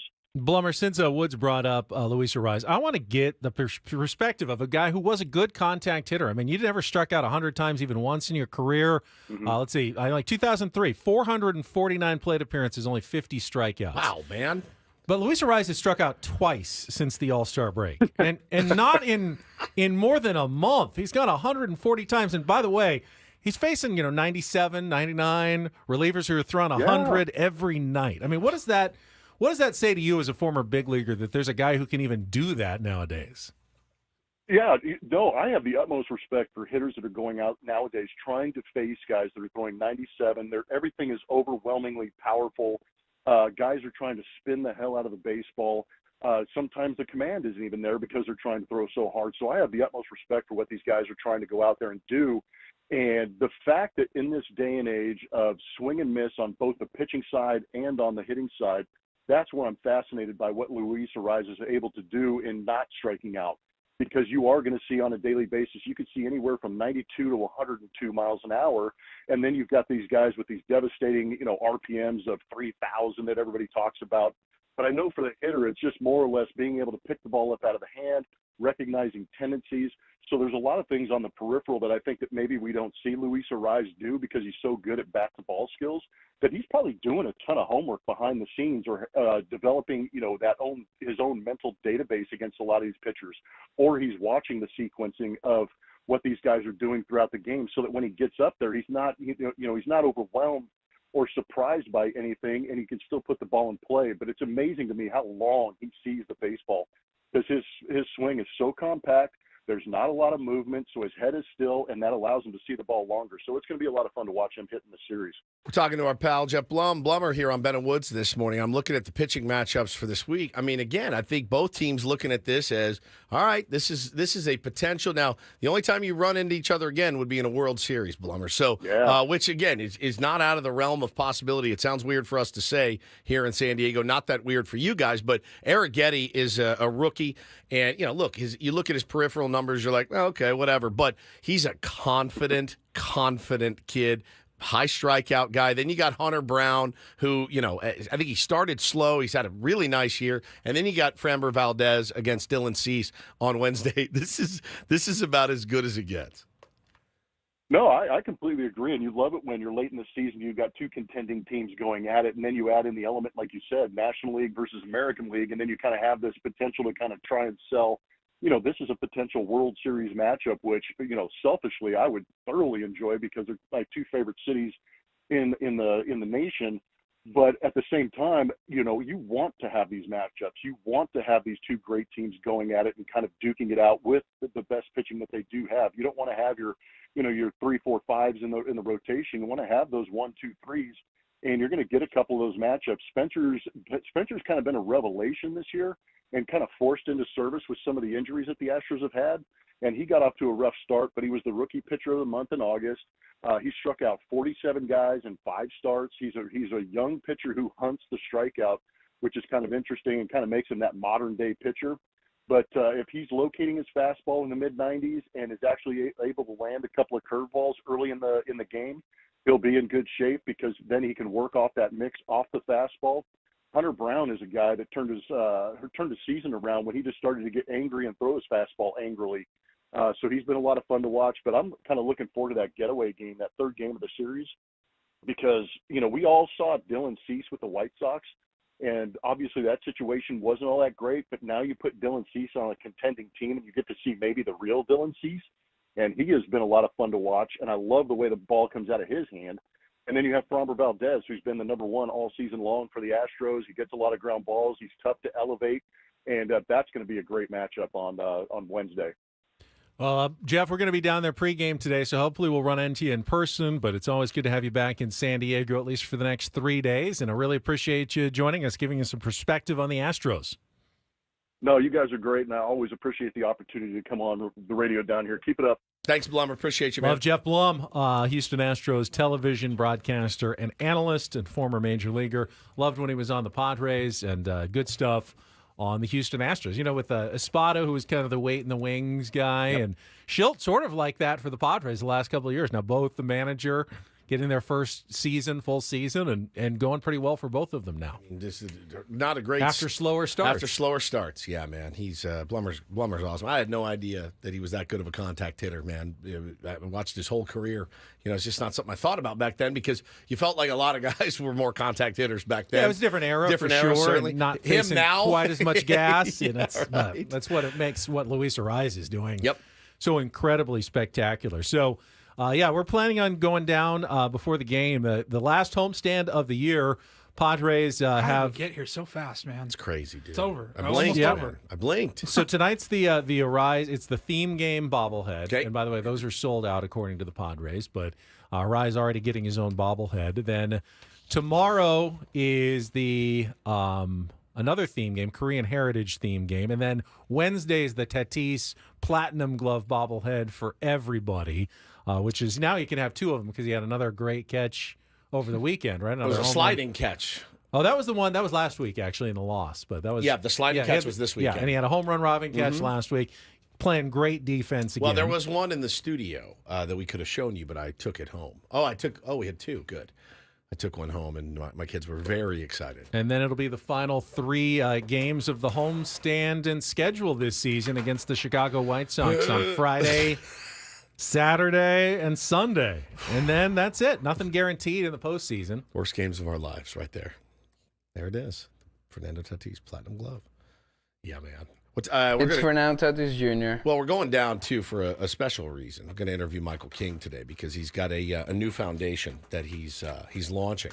And we're going to talk to him, going to say hello to most of the guys down there and see what's what. I'm really excited because part of what he's doing is trying to help find a cure for type 1 diabetes, which is something that my son suffers from. So any support and research is greatly appreciated. Cool event coming up on Thursday. Yeah, I expect a big fat donation from you, Mr. Higgins. To his donation. I'll let him ask me for what he needs. His foundation, I'll offer my support. The King of the Hill Foundation. King of the Hill Foundation. Expect a nice fat donation, Ben. Like the mound, the hill. A big, I get it. Fat donation. Clever name.